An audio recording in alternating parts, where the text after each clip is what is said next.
केन्द्रको विभिन्न 10वटा उद्देश्यहरू रहेछ। त्यो मध्येबाट एउटा टिपेर जनजातिहरू आदिवासी जनजातिहरूको पत्रकारिता र मिडिया सम्बन्धी विकास कसरी गर्ने भन्ने सम्बन्धमा मैले त्यो थिम लिएको। अहिले हाम्रो उताको परेछ है, ठिकै छ हाम्रो ब्यानर चाहिँ। र आजको हाम्रो कार्यक्रमको उद्देश्य चाहिँ एन्टायरली पत्रकारिता। त्योभन्दा अलिकति डिभिएट भयौँ भने हाम्रो प्रेजेन्टरहरू अतिथिहरू हुनुहुन्छ, उहाँले प्रेजेन्टेसनको दौरानमा जनजातिको भन्दा अरू पत्रकारिता इन जेनरलको कुराहरू आउन सक्छ। तर हाम्रो खास उद्देश्य चाहिँ पत्रकारिता भन्दा बाहिर नजाउँ, पत्रकारिताभित्रै रहेर हामीले जति पनि कुरा गर्न सक्छौँ र यहाँ सिनियरहरू आउनुभएको छ हाम्रो कुराहरू राखौँ भन्न चाहन्छु र त्यही कुरा म कार्य समितिका साथीहरूलाई पनि जानकारी गराउन चाहन्छु। र आजको कार्यक्रम औपचारिक रूपमा सुरु हुन गइरहेको म यहाँहरूलाई जानकारी गराउँदैछु। हाम्रो आजको कार्यक्रमको प्रमुख अतिथि नेपाल आदिवासी जनजाति महासङ्घ बेलायतका अध्यक्ष श्री तुल छन्द्यालज्यू बाटोमा आउँदै हुनुहुन्छ र उहाँलाई जानकारी गराएर हामीले औपचारिक रूपमा सुरु गर्न गइरहेछौँ। र आज कार्यक्रमको औपचारिक रूपमा सभापतित्व गरिदिनु हुन कार्यक्रमको लागि नेपाल आदिवासी जनजाति पत्रकार महासङ्घ बेलायत फोनिज जुकेका अध्यक्ष श्रीमती प्रमिला लारुङ राईज्यूलाई अध्यक्षता गरिदिनु हुन म हार्दिक अनुरोध गर्दछु। Thank you. अनि हामीले गएको अगस्त 28मा हाम्रो अधिवेशन भएपछि प्रथम बैठक बस्यौँ र प्रथम बैठकले हामीले अग्रजहरूलाई र विभिन्न मिडियाभित्र पनि विभिन्न क्षेत्रमा काम गरिराख्नुभएका पर्सनालिटीहरूलाई हामीले चाहिँ फोनिज जुकेको सल्लाहकारमा हामीले नियुक्ति गरेका छौँ र उहाँहरूले खुसीका साथ त्यो आफ्नो जिम्मेवारी पनि ग्रहण गरिदिनु भएको छ, त्यसको लागि धन्यवाद।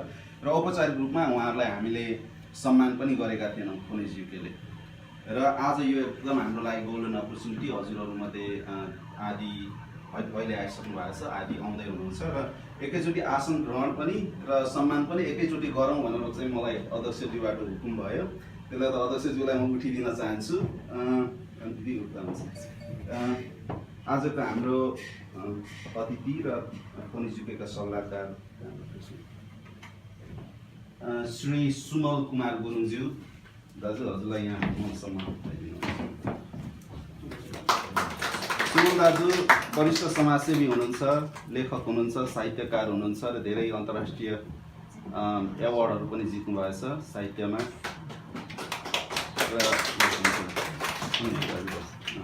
त्यस्तै गरी आजका हाम्रा अर्का अतिथि हाम्रा सल्लाहकार आदरणीय दाजु major retired mister Sonam Chhiring शेर्पाज्यूलाई पनि ग्रहण गरिदिनु।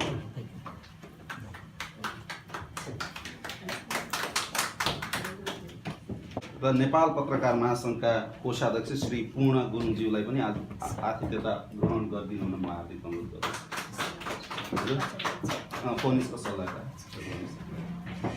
फोनिजको सल्लाहकार हुनुहुन्छ र नेपाल पत्रकार महासङ्घको अध्यक्ष, एभरेस्ट टाइम्सको सम्पादक पनि हुनुहुन्छ पूर्ण दाजु। त्यस्तै गरी विश्वासहरूको त धेरै छ, झन् अझ रेस्पोन्सिबिलिटिजहरू। सबैभन्दा छोटो चाहिँ हाम्रो फोनिज जुकेको निवर्तमान अध्यक्ष श्री विश्वास दित्तिगेला, उहाँ साहित्यकार हुनुहुन्छ, पत्रकार हुनुहुन्छ र समाजसेवी हुनुहुन्छ। विश्वासलाई हार्दिक धन्यवाद दिन चाहन्छु। र अन्य हाम्रा सल्लाहकारहरू आउने क्रम जारी छ। अहिले हाम्रो प्रेजेन्टरहरूलाई म गरिहाल्छु, हाम्रो नरेश दाइलाई। आजको हाम्रो मेन प्रेजेन्टर हाम्रो अतिथि पत्रकारिताका एकाडेमिक हाम्रो आदरणीय डाक्टर नरेश चन्द्र राईज्यूलाई पनि आतिथ्यता ग्रहण गर्नु।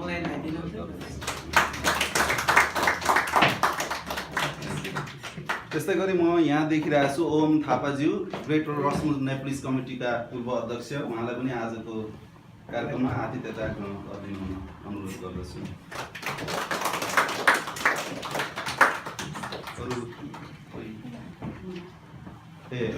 दिदी रहनु। त्यसै गरी ग्रेज नेप्लिस कम्युनिटीका महिला कम्युनिटीका अध्यक्ष आदरणीय दिदी मिना सुनुवारज्यूलाई पनि यहाँ आइदिनु होला, आतिथ्यता ग्रहण गर्नु।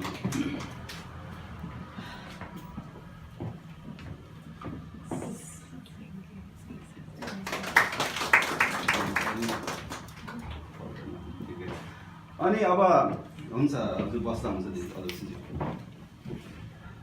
अध्यक्षज्यूहरू सरी सल्लाहकारज्यूहरूलाई हामी उहाँहरूको समाजको एउटा प्रोमिनेन्ट फिगर्स हुनुहुन्छ उहाँलाई हामीले राम्ररी नै चिन्दछौँ तर हामी अरू कार्य समितिकादेखि लिएर अरू जति पनि उपस्थित छौँ हामी एकचोटि सर्व परिचय गरौँ आफूलाई छोटकरीमा भनेर म भन्न चाहन्छु मबाटै सुरु गरौँ मेरो नाम हजुर तपाईले चिनेर सबै आफैले ए म भनिदिन्छु तपाईले नचिनेको मात्र आफैले भन्नु आउनु त्यसो गर्दा एकदम छिटो हुन्छ म यहाँबाट यता एकछिन ल उठिदिनु श्रीमती विमला लिम्बुज्यू भर्खर आउनुभएको छ घर आवासीय नेपाली सङ्घ बेलायतको कार्यकारिणी समितिको सदस्य हुनुहुन्छ र त्यस्तै गरी महिला तथा बालबालिका विभागको संयोजक पनि हुनुहुन्छ Bimala you can have to see उहाँ चाहिँ मेरो विमला भने फर्स्ट नेमदेखि बोलाएँ उहाँ मेरो एकदम नजिकको गाउँले पनि हुनुहुन्छ त्यो ओके अनि हाम्रो आज युजल्ली नेपाल आदिवासी जनजाति महासङ्घ बेलायतका महासचिव उहाँ कार्य समितिमा नै हुनुहुन्छ मिडिया पर्सनल हुनुभएकोले गर्दा आज चाहिँ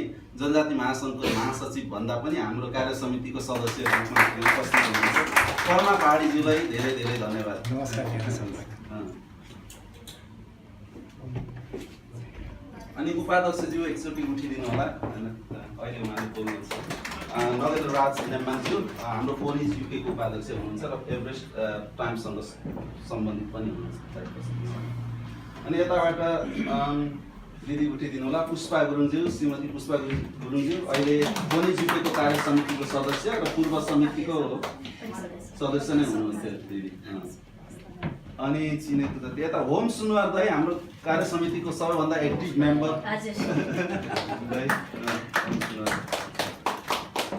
त्यसपछि दिदी हाम्रो कार्य समितिका कोषाध्यक्ष श्रीमती गोमा राणाज्यू हजुर पनि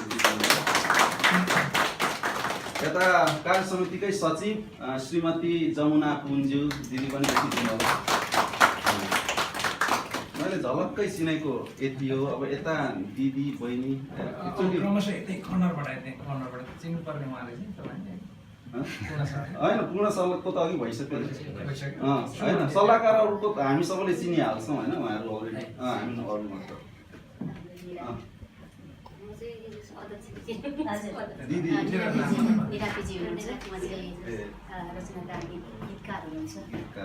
हजुरलाई पनि स्वागत छ यता हाम्रो मुकेश हजुरको नाम के नमस्कार म जिखा राई उहाँ पनि कार्य समिति सदस्य हो होइन यसरी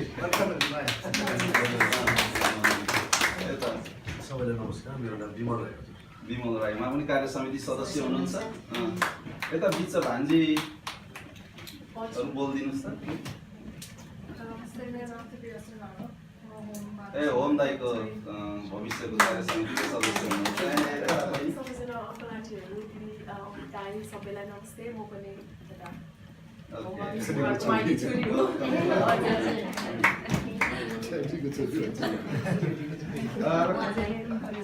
यता समाजसेवी दाई सबैभन्दा ठुलो मान्छे छुट्नु भएछ आदरणीय दाजु राजेन्द्र छेत्रीज्यू उहाँ त आज हामी दर्शन गर्न पाउँछौँ जस्तो लागेको थिएन अचानक आइदिनु भयो यो कार्यक्रममा हजुरलाई एकदम स्वागत गर्दछौँ धेरै धेरै धन्यवाद राजेन्द्र छेत्री वेस्ट लन्डनबाट नेपाली समाज वकिङको बिहारमा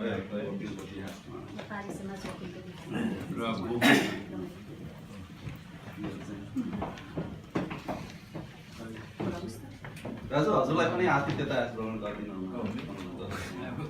वकिङवासीहरूको तर्फबाट अहिले हाम्रो दिदीहरूलाई बहिनीहरूको क्लास चलाउँदैछ कि सघाउँदै जान्छु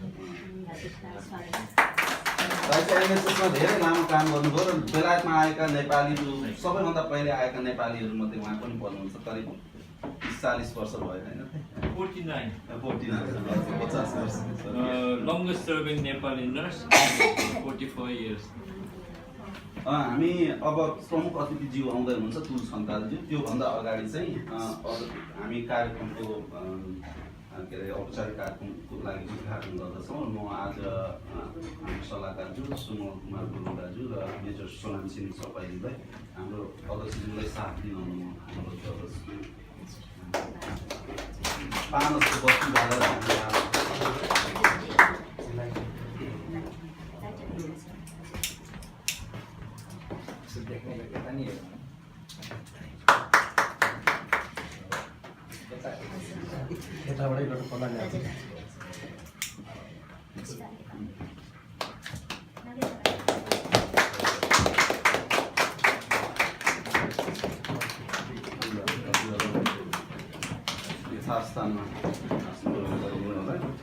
यति भन्दै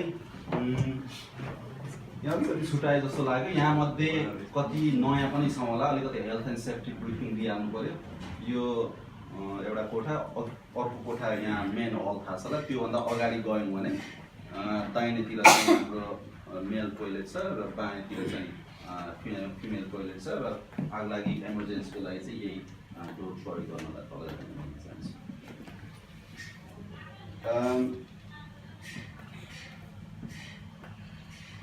कार्यक्रममा आउनुभएका जति पनि यहाँहरू हुनुहुन्छ सम्पूर्ण अतिथिज्यूहरूलाई सल्लाहकारज्यूहरूलाई औपचारिक रूपमा छोटकरीमा स्वागत मन्तव्य दिन आउनु म फोनिज युकेका अध्यक्ष श्री नगेन्द्र राज नेमाङज्यूलाई अध्यक्ष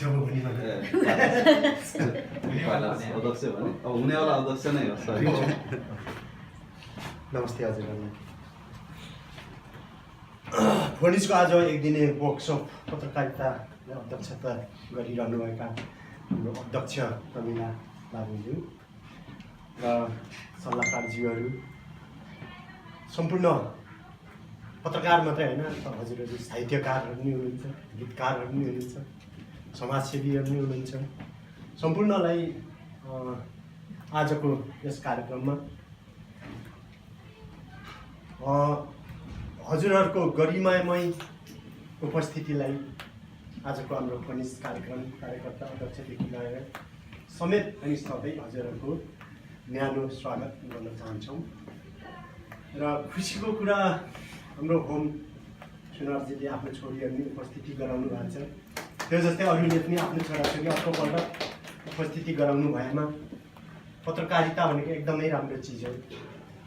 देशको चौथो अङ्ग पनि भन्छ होइन महासचिवले। पत्रकारिता कलम चलाइयो भने तरवारभन्दा पनि शक्तिशाली हुन्छ कलम। मान्छेले चिन्छ, आफ्नो शक्ति हुन्छ। भान्जीहरूलाई पनि हार्दिक स्वागत गर्न चाहन्छौँ र यसरी नै अरू प्यारेन्ट्सहरूले पनि आफ्नो छोराछोरीलाई ल्याउने कोसिस गरौँ अर्कोपल्ट। यति भन्दै अब यो स्वागत मन्तव्यलाई तपाईँलाई हार्दिक स्वागत भन्दै यही अन्त गर्न चाहन्छु। धन्यवाद। जितेका उपाध्यक्ष श्री नगेन्द्र राज नेमाङज्यूलाई हार्दिक धन्यवाद। आजको कार्यक्रममा मिडिया वर्कसप भनेर हामीले जुन कार्यक्रम सञ्चालन गर्दैछौँ, हामीले प्रेजेन्टरको रूपमा इन जेनरल वर्कसप भन्ने बित्तिकै यहाँलाई थाहा छ होला, एकाडेमिक्सहरू अघि हाँसिसक्नुभयो होइन। हामी टेबलमा बस्छौँ होइन, अनि सिकाउँछन्, कापी कलम लिएर बस्छौँ होइन। हामी त्यही टिपिकल त्यो फर्मेटमा चाहिँ हामी वर्कसप गर्दैछौँ। हामीले अलिकति पत्रकारिता तालिम जस्तो, अलिकति वर्कसप जस्तो हाम्रो त्यो नेचरको आजको कार्यक्रम हुन्छ। धेरै जस्तो चाहिँ हामी इन्टरेक्ट गर्छौँ भरै प्रेजेन्टरहरूसँग, सिक्छौँ अनि मनमा लागेका कुराहरू सोध्छौँ। र फेरि पनि भन्छु, हामी पत्रकारिताभन्दा बाहिर अरू विषयमा हामी प्रवेश गर्ने छैनौँ। र हामीले आजको प्रेजेन्टरको रूपमा 4 जनालाई निमन्त्रणा गरेका थियौँ। बीबीसी नेपाली सेवाका सम्पादक श्री भगीरथ योगीज्यू, उहाँ विशेष कामले गर्दा आउन सक्नु भएन, तैपनि उहाँले कुनै न कुनै रूपमा फोनिज युकेलाई सहयोग गरिराख्नु भएको छ र भविष्यमा पनि गर्छु भन्नुभएको छ। उहाँले एपोलोजी पठाउनु भएको छ। हाम्रो आजको मेन प्रेजेन्टर हाम्रो अगाडि आइसक्नु भएको छ, प्राज्ञ डाक्टर नरेश चन्द्र राईज्यू यहाँ हुनुहुन्छ। र अर्का प्रेजेन्टर नेपाल पत्रकार महासङ्घ बेलायतका अध्यक्ष तथा हाम्रो फोनिज युकेका केन्द्रीय पार्षद श्री नरेश खपाङ्गीजी, उहाँ पनि आउँदै हुनुहुन्छ। उहाँ दोस्रो प्रेजेन्टर। तेस्रो प्रेजेन्टर हाम्रो निवर्तमान अध्यक्ष श्री विश्वासदी तिगेलाज्यू, उहाँ आइसक्नु भएको छ।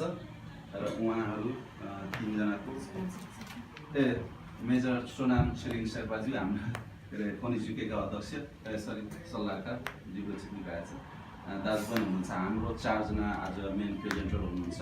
र हामी कोबाट सुरु गर्छौँ दिदी? आज सबैभन्दा पहिले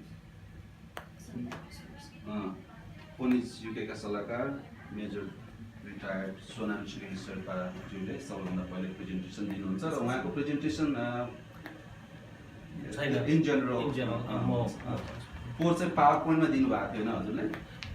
त्यो भएर चाहिँ मैले त्यो सोचेँ। ठिकै छ। अहिले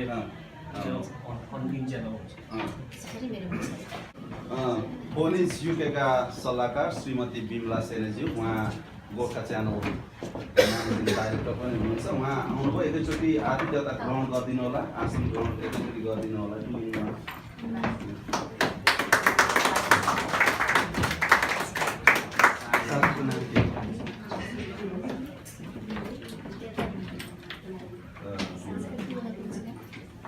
एनआरएन युकेको कार्य समितिको तर्फबाट एकैजना मात्र देखेको चाहिँ श्रीमती बिमला लिम्बुज्यूलाई पनि आइदिनु होला, आतिथ्यता ग्रहण गरिदिनु होला।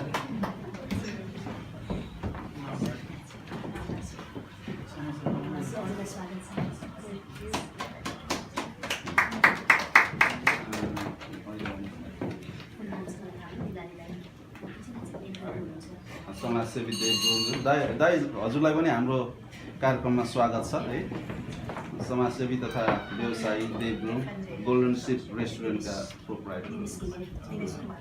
त्यस्तै गरी अर्का मिडिया पर्सनालिटी आदरणीय मित्र दिनेश कुमारज्यूलाई पनि आतिथ्यता ग्रहण गरिदिनु हुनुमा अनुरोध गर्दछु। उहाँ नेपाल पत्रकार महासङ्घ बेलायतका सदस्य पनि हुनुहुन्छ, केन्द्रीय पार्षद हुनुहुन्छ। यहाँलाई स्वागत छ। यति भन्दै आजको यो प्रेजेन्टेसन हामी को प्रथम प्रेजेन्टेसन हाम्रा सल्लाहकार आदरणीय सोनाम सिंह शेर्पाजीले सुरु गर्दै हुनुहुन्छ। Thank you, Mike. Thank you. Namaste. मेरो नाम Sonam Sherpa, director radio digital base, which is community radio station. र अहिले फोनिज युकेले मलाई एक दुई शब्द भनिदिनु भनेर मैले आम नट गन इन्टु डिटेल र प्रेजेन्टेसन दिने छैन, जुनै मेरो एक्सपिरियन्स मेरो ट्रेनिङ अनुसार यहाँलाई सेयर गर्न माग्छु। सायद किनभने हामी पत्रकारिता सुरु गरेको निकै भयो युकेमा, र अब हामीले हाम्रो फाउन्डेसन बनाउनु जरुरी छ। हुन त हामी फोनिज युके जनजातिको भए तापनि ओभरअल आजको मेरो प्रेजेन्टेसन भन्दा एउटा सानो प्रेजेन्टेसन विदाउट के अरे पावर पोइन्ट चाहिँ के छ भने जर्नलिजमको विषयमा सानो कुरा गरौँ। इन जेनरल भन्दाखेरि कतिले भर्खर सुरु गरिसक्नु भएको छ, कतिले गरिसक्नु भएको छ। यदि डुप्लिकेसन भयो भने क्षमा चाहन्छु, तपाईँले जाने कुरा छ, तर भर्खर सुरु गर्नुहुन्छ यो जान्नु जरुरी छ। किनभने हामी वान साइडेड इनवर्ड मात्रै भएर भएन, युकेमा हामी आएको छौँ भने युकेको कुरा पनि हामीले बुझ्नुपर्छ। तपाईँले जर्नलिजम इन जेनरलको सर्ट कुरा छ। सेकेन्ड फेजमा चाहिँ मलाई अब रिक्वेस्ट के आएको छ भने एकदमै जरुरी हामीले पत्रकारहरू गर्ने काममा धेरै गर्छौँ र इन्टरभ्यू गर्दाखेरि इन्टरभ्यू टेक्निक्सको विषयमा एक दुईवटा नलेजहरू जानेको सेयर गर्न चाहन्छु। र प्रायःको इन्टरभ्यू टेक्निक्स अथवा जुन म जर्नलिजम कुरा गर्छु is based in BBC training base गरेको छौँ। गर्दाखेरि अहिले धेरै स्कुल अफ ब्रोडकास्टिङ छ, र आफूले युकेमा बिबिसीबाट ट्रेनिङ प्राप्त गर्ने मौका पाएको कारणले गर्दा त्यसैमा बेस गरेको छु। र गर्दाखेरि वाट इज जर्नलिजम भन्ने कुरा गर्दाखेरि अभियसली हामीले बुझ्ने जरुरी छ। हामीले आर्टिकल्सहरू लेख्छौँ र जर्नलिजम डेसिमिनेसन अफ इन्फर्मेसन हामीले पास गर्ने हो र त्यसलाई एनालाइज गर्ने र इन्फर्मेसन हामीले अरूलाई दिने। र जर्नलिजम कसरी सुरु भयो भन्ने कुरा पनि जरुरी छ, किनभने अहिले हामीले धेरै ट्याब्लोइड जर्नलिजमहरू देखिरहेका छौँ, स्पेसली नेपालमा, इन्डियामा। अलिक अफेन्सिभ पनि छ, कति राम्रो पनि छ। र यसमा जर्नलिजम पहिला सुरु हुँदाखेरि इट वाज वान वे। भन्दाखेरि एकपट्टि माथिबाट एडभोकेसी जर्नलिजम भने मान्छेलाई एडभोकेट गर्ने, मान्छेलाई सिकाउने जान्दै थियो भने पछि फेरि चेन्ज भयो अर्ली 20th सेन्चुरीमा। अहिले it has to be both base भनेर त्यो प्रकारले बोथ बेस भएको छ। अहिलेको जर्नलिजम बोथ बेस छ, तर स्टिल मास मिडियाले गर्दा अहिले जर्नलिजम साथीले डक्टर साहबले भन्नुहुन्छ होला यति फास्ट ग्रोइङ इन्डस्ट्री हो कि यो डेली चेन्ज हुँदैछ। र तपाईँले अहिले पहिला भने जर्नलिजम कति किसिमको हुन्छ भनेपछि अहिले तपाईँ जर्नलको हामीले लिस्ट इज एकदमै एक्जस्टै हुँदैन। गर्दाखेरि जर्नलिजम धेरै किसिमको छन्। गर्दाखेरि हामीले कुरा गर्दाखेरि अब एडभोकेसी जर्नलिजम भन्छौँ, जसमा चाहिँ माथिको इन्फर्मेसन तल पास गर्ने छ भने, जस्तै इन्भेस्टिगेटिभ जर्नलिजम हामी धेरै त्यसमा पनि छौँ। अर्को येलो जर्नलिजम भन्छ, जुनै कुरालाई अलिकति एक्जाजरेट त्यसलाई बढाइ चढाइ गरेर गर्ने छ। गन्जो भन्छ, जुन चाहिँ तपाईँको टु पर्सनलाइज एकदम आफ्नो पर्सनालिटीलाई भित्र हालेर लेख्ने पनि गरिन्छ। त्यस्तै स्पोर्ट्सको छ। अनि सबैभन्दा डेन्जर अहिले हाम्रो जर्नलिजमलाई बिगार्ने र ज्यादा बिक्री हुने चाहिँ ट्याब्लोइडिजम छ, जहाँ चाहिँ अब सानै कुरालाई ठुलो बनाइ सेन्सनलाइज गरेर हाम्रो नेपालमा निकै प्रचलित भएको छ, नेपालमा युकेमा पनि धेरै छन्। अनि तपाईँले हेर्नुभयो नेपालमा पनि हाम्रो छ र इन्डियामा पनि छ।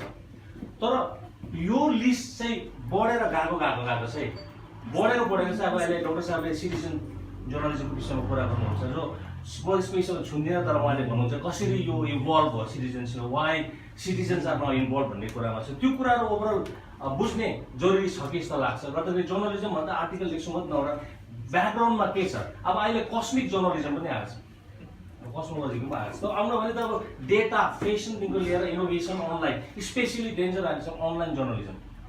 कन्ट्रोल गर्नु चाहिँ it's like a wild fire. अनि यसमा अहिले हामी छौँ, हामी प्रायः सबै अनलाइन गर्दैछौँ। हामीलाई कन्ट्रोल गर्ने बडी छ या छैन त्यसको विषयमा कुरा गर्छौँ। लिटिगेसन मुद्दाको कुरा गर्छौँ, किनभने अहिले हामीले कहीँ अब्जर्भ गरेको छैन। हामी अहिले खुसी गरिरहेको छौँ, नेपालीमा गरेको छौँ, कसैले याद गरेको छैन। तर दिन टाढो छैन जब चाहिँ हामी यो मुद्दाको केसमा पनि पर्न सक्छौँ, इन्टरनेसनल केस पनि पर्न सक्छौँ। गर्दाखेरि यो विषयमा अलिकति कुरा गरौँ।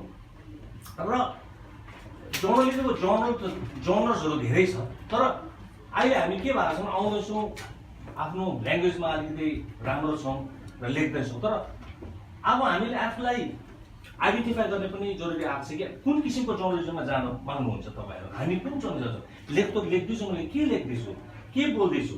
सो गर्दाखेरि अहिले मोरलेस अहिले मैले बेसिक प्रेस जर्नलिजममा हामी गइरहेको छौँ। र अहिले बेसिकली हामीले गयो भने मोरलेस हामी यसो गयो भने जर्नलिजममा अब हामी भर्खर सुरु भएको छ। तपाईँले विचार हामीले के विचार गर्छ, हामी कुनपट्टिको जर्नलिजम राइटिङमा जाँदा कुनपट्टिमा के चाहिँ हो, मेरो एरिया, मेरो फिल्ड के हो भन्ने विषयमा पनि अलिक ध्यान दिने जरुरी छ जस्तो। जस्तै कि बेसिकली टाइप 5 किसिमको स्टाइल अफ जर्नलिजम, स्टाइल भन्दा जर्नलिजमको टाइप भनिन्छ। तर अब अर्को महिना 6 किसिमको भयो भने केही पनि छैन, किनभने भन्न सकिँदैन, एकदमै फास्टेस्ट ग्रोइङ गर्दाखेरि।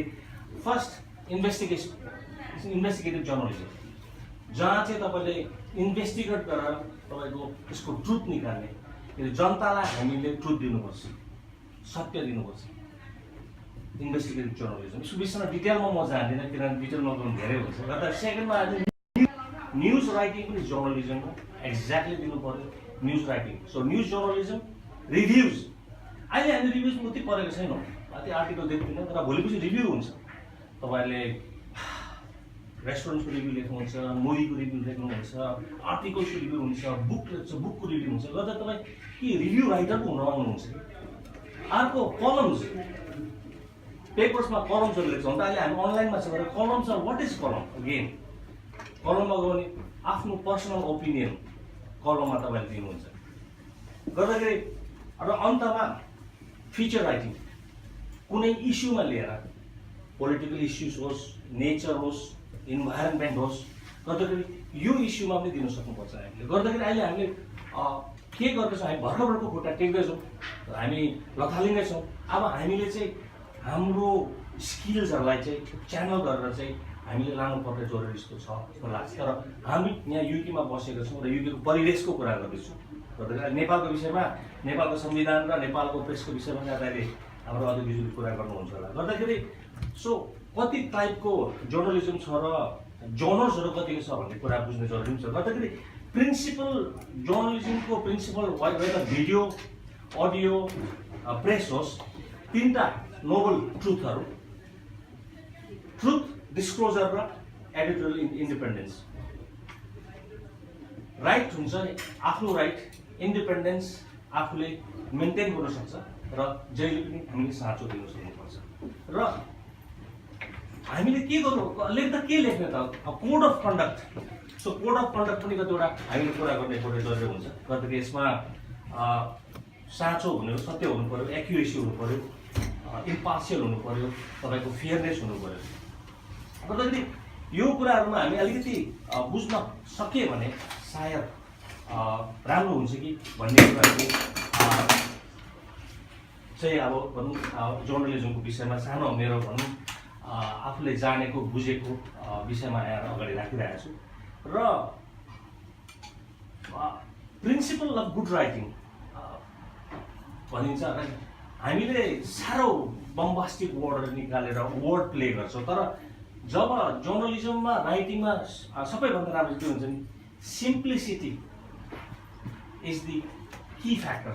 जति तपाईँले सिम्पल भयो त्यति त भन्छ किनभने जर्नलिजम सुरु भएको नै इन्फर्मेसन पास गर्नु उहिलेको मिडिभल पिरियड तुरेपछि चाहिँ जर्नलिजम सुरु भयो भने अरे राजा छौँ प्रजालाई भन्नु पऱ्यो नि त सो प्रजालाई हामीले इन्फर्मेसन पास गर्नु लाग्दा त्यो वान वे जर्नलिजम सुरु भयो राइटिङ अनि पछि त्यो बोर्ड पेज भएको गर्दाखेरि उनीहरूको ल्याङ्ग्वेजमा हामीले लेख्नु पऱ्यो गर्दाखेरि सिम्पल तपाईँ लेख्नुहुन्छ तर वर्ड जहाँ तपाईँले जरुरी छ त्यहाँ मात्रै लगाउने लेस इज मोर अनि भनिन्छ नि एउटा रुल अफ द थम 16 वर्डदेखिको ज्यादा तपाईँको चाहिँ लाइन चाहिँ बेसी भयो भने तपाईँले एकदम ज्यादा लेख्यो एउटा लाइनमा भन्ने एउटा रुल अफ द थम एउटा भनाइ पनि छ गर्दाखेरि जति तपाईँले सिम्पल लेख्यो उति राम्रो छ गर्दाखेरि यो लागु सबैमा हुन्छ रेडियोमा लागु हुन्छ हजुरको टेलिभिजनमा लागु हुन्छ अनि प्रेस रिपोर्टिङमा त अभियसली लाग्छ अहिले हामी लिटिगेसनको कुरा पनि गर्छौँ प्रेस रिपोर्टिङ र कम्पेरिजन गर्छौँ र भिडियो र हामीले रेडियोको पनि अच्छा हुन त यसको विषयमा धेरै याद छ होला तर प्लिज यदि डुप्लिकेसन भयो भने मलाई क्षमा दिनुहोस् प्रेसमा बेसिक कोर चाहिँ राइटिङमा हामीले याद गर्नुपर्ने कुराहरू चाहिँ के छ अनि कुन चाहिँले चाहिँ राइटिङले चाहिँ हामीलाई चाहिँ हाम्रो रिपोर्ट अलिकति मा टेन्ट आउँछ अथवा प्रब्लम आउँछ भने चाहिँ ब्याड ग्रामर अब अहिले झन् यो नयाँ जमानामा ग्रामर सबै भएको छ सेकेन्डमा मिसप्रोनाउन्सिएसन यो चाहिँ फेरि मिसप्रोनाउन्सिएसन सबभन्दा लाग्दो चाहिँ हाम्रो भिडियो र अडियोमा लाग्दो चाहिँ हामी mispronunciation we take it for granted हामीले एकदमै यही होला भनेर गर्छौँ त्यो याद छ अनि अर्को जार्गन भन्छ नि तपाईँको ठुल्ठुलो शब्द नबुझ्ने शब्दहरू लगाएर चाहिँ भनेर बुझ्ने आफू मात्रै हुन्छ तपाईँले जनताले बुझेको हुँदैन यसले पनि तपाईँको रिपोर्टिङ कहिले पनि राम्रो गर्दैन अनि कन्फ्युजन इस्यु छ भने त्यसलाई डाइसेक्ट गरेर सानो सानो सानो सानो पार्ट गरेर गर्नुपर्छ अनि अर्को कुरा स्ल्याङ वर्डहरू ग्रामरमा नभएको त बोल्ने भाषाहरू चाहिँ तपाईँले नलगाइदिनु भन्ने कुरा छ सो ठुलो छैन त बेसिक प्रिन्सिपल जर्नलिजमको बुझेर चाहिँ तपाईँ कुन दिशामा जानुहुन्छ कुन किसिमको राइटिङ गर्नुहुन्छ भने चाहिँ अहिले नै हामीले फन गर्नु सक्यो भने चाहिँ सायद हामीले विशेष गरी एज अ जेनरल रिपोर्टर मात्र नभएर जर्नलिस्ट नभएर हामी चाहिँ आफ्नो आफ्नो एरियामा जान सक्छौँ अब यहाँ अहिले युकेमा सबैभन्दा ठुलो कुरा इस्यु के भएको छ भने भएको छैन सायद 3 वर्षमा मैले 3 वर्ष सायद यो कुरा निकालेको छु मुद्दा लिटिगेसन सो हाम्रो अहिले हामी भल्नरेबल छौँ सेफ पनि छौँ हामीलाई कसैको अन्डरमा छैन स्पेसली प्रेस रिपोर्टिङ छौँ त्यति याद गरेको छैन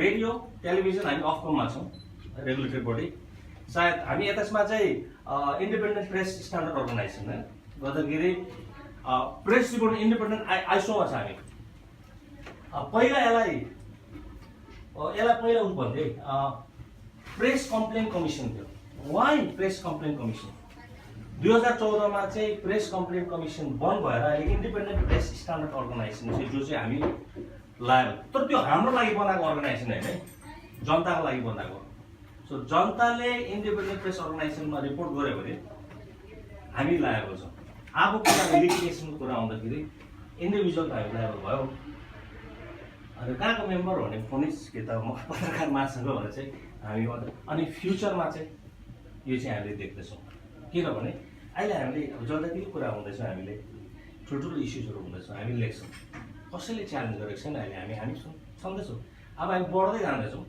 हामी पावरफुल हुँदै जाँदैछ अघि उहाँले भनेको छ पेन होइन पावरफुल हुँदै जाँदैछ अनि 1-2 दिनमा के हुन्छ इस्युजहरू आउँछ सायद तपाईँको बोली बिक्री हुन थाल्छ र तपाईँको जब राइटिङ बोल्यो भने जब नेपालमा तपाईँको मन्त्रालयमा जान्छ युकेको मन्त्रालयमा गएर यो आयो भनेपछि चाहिँ त्यति बेला चाहिँ काउन्टर चाहिँ हाम्रोमा आउँछ राम्रो पनि आउँछ नराम्रो पनि आउँछ यसको लागि चाहिँ हामीले चाहिँ बुझ्नु चाहिँ एकदमै जरुरी सो अहिले यसै कारणले अघिको ब्याक टु अघि जुन कोड अफ कन्डक्ट के हो प्रिन्सिपल्सहरू के हो अनि एज अ जर्नलिस्ट भएपछि चाहिँ के गर्नुपर्छ हाम्रो काम चाहिँ के हो हामीले अगाडि चाहिँ ट्रुथ जस्तो छ त्यस्तो क्लियर दिने तर कुन तरिकाले दिने भन्नेमा अब तपाईँले कुन प्रकारले जानुहुन्छ जस्तै तपाईँ न्यारेटिभ लेखेर तपाईँ कलमिस्ट हुनुहुन्छ भने अर्को प्रकारले जानुहुन्छ गर्दाखेरि यस कारणले गर्दाखेरि अहिले हामीले याद गर्नुपर्ने चाहिँ अनि यस्तै कम्पेयर गर्दा के भयो भने अझै सबैभन्दा हामी चाहिँ जोखिममा चाहिँ को छौँ चाहिँ प्रेस रिपोर्टिङ नोट गर्नुहोस् है please, mark my word, press reporting. किन कम्पेयर गर्छु भने अहिले प्रेस रिपोर्टिङ र अहिले हामी अडियो र भिडियो कम्पेयर गर्दाखेरि कम्प्लेन्सको केसमा अडियो र भिडियो 40 दिन होइन भने हामी 40 डेज हो। सो हामी अहिले कम्प्लेन रिटर्न गर्छौँ, हामीले बोलेको 40 दिनसम्म हामीले राख्छौँ अफ कमको अन्डरमा अफिसबाट। 40 दिन बाद चाहिँ कसैले कम्प्लेन गर्नुपर्छ 40 दिनको विन्डो छ। 40 दिनपछि हामीले मेटायो भने पनि हाम्रो लिगली रहन्छ। प्रेस रिपोर्टिङ छैन तपाईँहरू। यस कारणले एकदमै भल्दर लेखेको तपाईँको मरेर पनि जान्दैन। हामी त ढाँट्नु सक्छौँ, भिडियोमा राखेको छौँ छैन, अडियो प्रेस रिपोर्टिङ छैन। So you got to be very careful. तपाईँले हेर्नुहोस् तपाईँले के लेख्नु हुँदैछ, it might come back to haunt you. 6 वर्ष बाद 12 वर्ष बाद चाहिँ मलाई चाहिँ पेगेला भाइले चाहिँ के अरे उसको एउटा राइटले के अरे लेखाइले गर्दाखेरि चाहिँ नेपालको गभर्मेन्ट नै टपर भयो रङली त्यो टाइममा आउन सक्छ। यसमा आज कुरा नै एउटा कुरा याद गर्नुहोस्, हामीले ल पनि याद, हामी यहाँ बसेको छ, प्लिज प्लिज प्लिज हामी यहाँको जुरिडिक्सनमा छौँ। नेपालमा हामीले गर्नुपर्छ, ठिक छ, नेपालबाटै हामी आएको, तर यहाँको जुरिडिक्सनमा अर्को कुरा के छ भने हजुरहरूलाई याद छ फ्रिडम अफ इन्फर्मेसन एक्ट अनुसार फ्रिडम अफ इन्फर्मेसन मलाई अहिले कसै तपाईँले लेख्नुहोस् मेरो विषयमा के लेख्यो, ड्राफ्ट कपी पनि हेर्न माग्छु म। म्यानुस्क्रिप्ट तपाईँले सोनाम रविश भनेर लेखेको त्यो पनि हेर्न माग्छु, तपाईँले चाहिँ 21 दिनमा दिनुपर्छ है। So please bear that in mind है। यस कारणले गर्दाखेरि यो प्रत्येक फोनेजको इयरली कन्भेन्सनमा मैले जान्छु, त्यो चाहिँ मेरो आफ्नो पर्सनल फियर हो। किन हामी अब लिटिगेसनको कुरा पछि आउँछ गर्दाखेरि यो नै एभोइड गर्नु लागि चाहिँ हामीले बेसिक जर्नलिजम बुझौँ, जर्नलिजमको प्रिन्सिपल बुझौँ। अनि अर्को कुरा के हुन्छ, युकेको परिवेशमा हामी बसेको छौँ भने चाहिँ युकेमा when in Rome do what's the Rome do भन्छ नि होइन, तर यहाँ आउँदा हामीले यहाँको बुझ्नु नै पर्छ। किन हामीलाई नेपालकोले कानुनले छुँदैन, यहाँकोले छुन्छ। अब फाइनली यसैको विषयमा कुरा गर्दाखेरि हाम्रो इतिहासमा हेऱ्यो भने हाम्रो इतिहास गएर लेखिदिन्छौँ, हिस्टोरियन कुनै कारणले आएर लेखिदिन्छ। किनभने भन्छ नि histories are written by victors winners only. तर अहिले त हामीलाई मौका छ नि त है।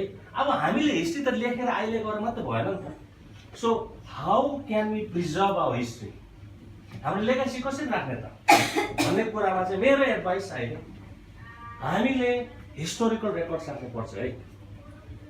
रेडियोको त राखेको छौँ, हेर्छु म राख्दैछौँ, हामीले सानो नोट पनि हामी जम्मा गरेर राख्दैछौँ, बक्समा छ। त्यसमा चाहिँ तपाईँहरूले पर्स्यु गर्नुपर्छ। अनि द्याट इन्टरभ्यू बिकम्स भेरी के अरे इन्ट्रेस्टिङ है। यसमा अहिले आर्ट अफ इन्टरभ्यूमा हेर्दाखेरि सबैभन्दा जरुरी चाहिँ इन्टरभ्यू गर्नु अगाडि चाहिँ प्लानिङ एकदमै जरुरी। अनि गेस्ट राइट हुनु पऱ्यो नि होइन, गेस्ट पनि चोप्पै त्यसलाई कामै केही नदिने मान्छेलाई ल्याउँछ है, हामीलाई ल्याउनु भएन। गेस्ट पनि राइट हुनु, गेस्टबाट के चाहिन्छ हामीले। अनि क्वेसनको स्ट्रक्चर बनाउँदाखेरि एनिवे एउटा आफ्नो पर्सनल एक्सपिरियन्स हो भने यहाँ राखेको हुन्छ क्वेसन्स हामीले अलवेज हेभ अ सेकेन्ड र थर्ड कलम। किनभने तपाईँ त्यो सिक्वेन्समा जानु पाउँदैन, उसले के भनिरहेको हुन्छ उसले नोट थर्ड कलम कराउँछ, भरे त्यसमा आउनुहोस्। अझ तपाईँ साथी गर्दै यहाँ बनाएपछि तपाईँले एउटा कलम 2-3टा कलम गरेर चाहिँ उता स्पेयर क्वेसन्सहरू आएको त्यसलाई बादमा राख्यो, त्यो पनि हामीले गर्न सक्छ। अनि यहाँ छ नि डेभिड स्टेलिटो भन्ने एकजना फेमस जर्नलिस्ट हुनुहुन्छ क्या, उहाँले भन्नुहुन्छ क्या, we often think we are looking for words, but my best interviews have been made up of silences and stumblings. Best interview. मान्छे बोल्छ, बोलेर त्यसलाई रोक्नु खोज्यो भने इन्टर बस्यो अरे बोल्नु दिने चुप बस्यो भने साइलेन्सले मान्छेलाई यस्तो साह्रो तर्साउँछ तपाईँले सोध्दै गरेको हुन्छ एकछिन तपाईँ साइलेन्स गरेर आफै थाहा छैन मैले के काम बिगारेँ भन्छ त्यति बेला मान्छेले धेरै कुरा निकाल्छन् गर्दाखेरि साइलेन्स पनि कोही बेला तपाईँले रेडियोमा त हामी युज गर्छौँ भिडियोमा गर्छ साइलेन्स तपाईँले अब म बात मार्दैछु हेर्नुहोस् बात मार्दैछु म 2 सेकेन्ड 3 सेकेन्ड म स्टप गर्छु कति लामो देखिन्छ लाइभमा यो पनि हुन्छ है गर्दाखेरि द्याट्स एनदर वान अनि अर्को कुरा क्वेसन्स गर्दाखेरि हामी इन्टरभ्यू नि जनताकै लागि गरेको तपाईँको लागि हेर्नु होइन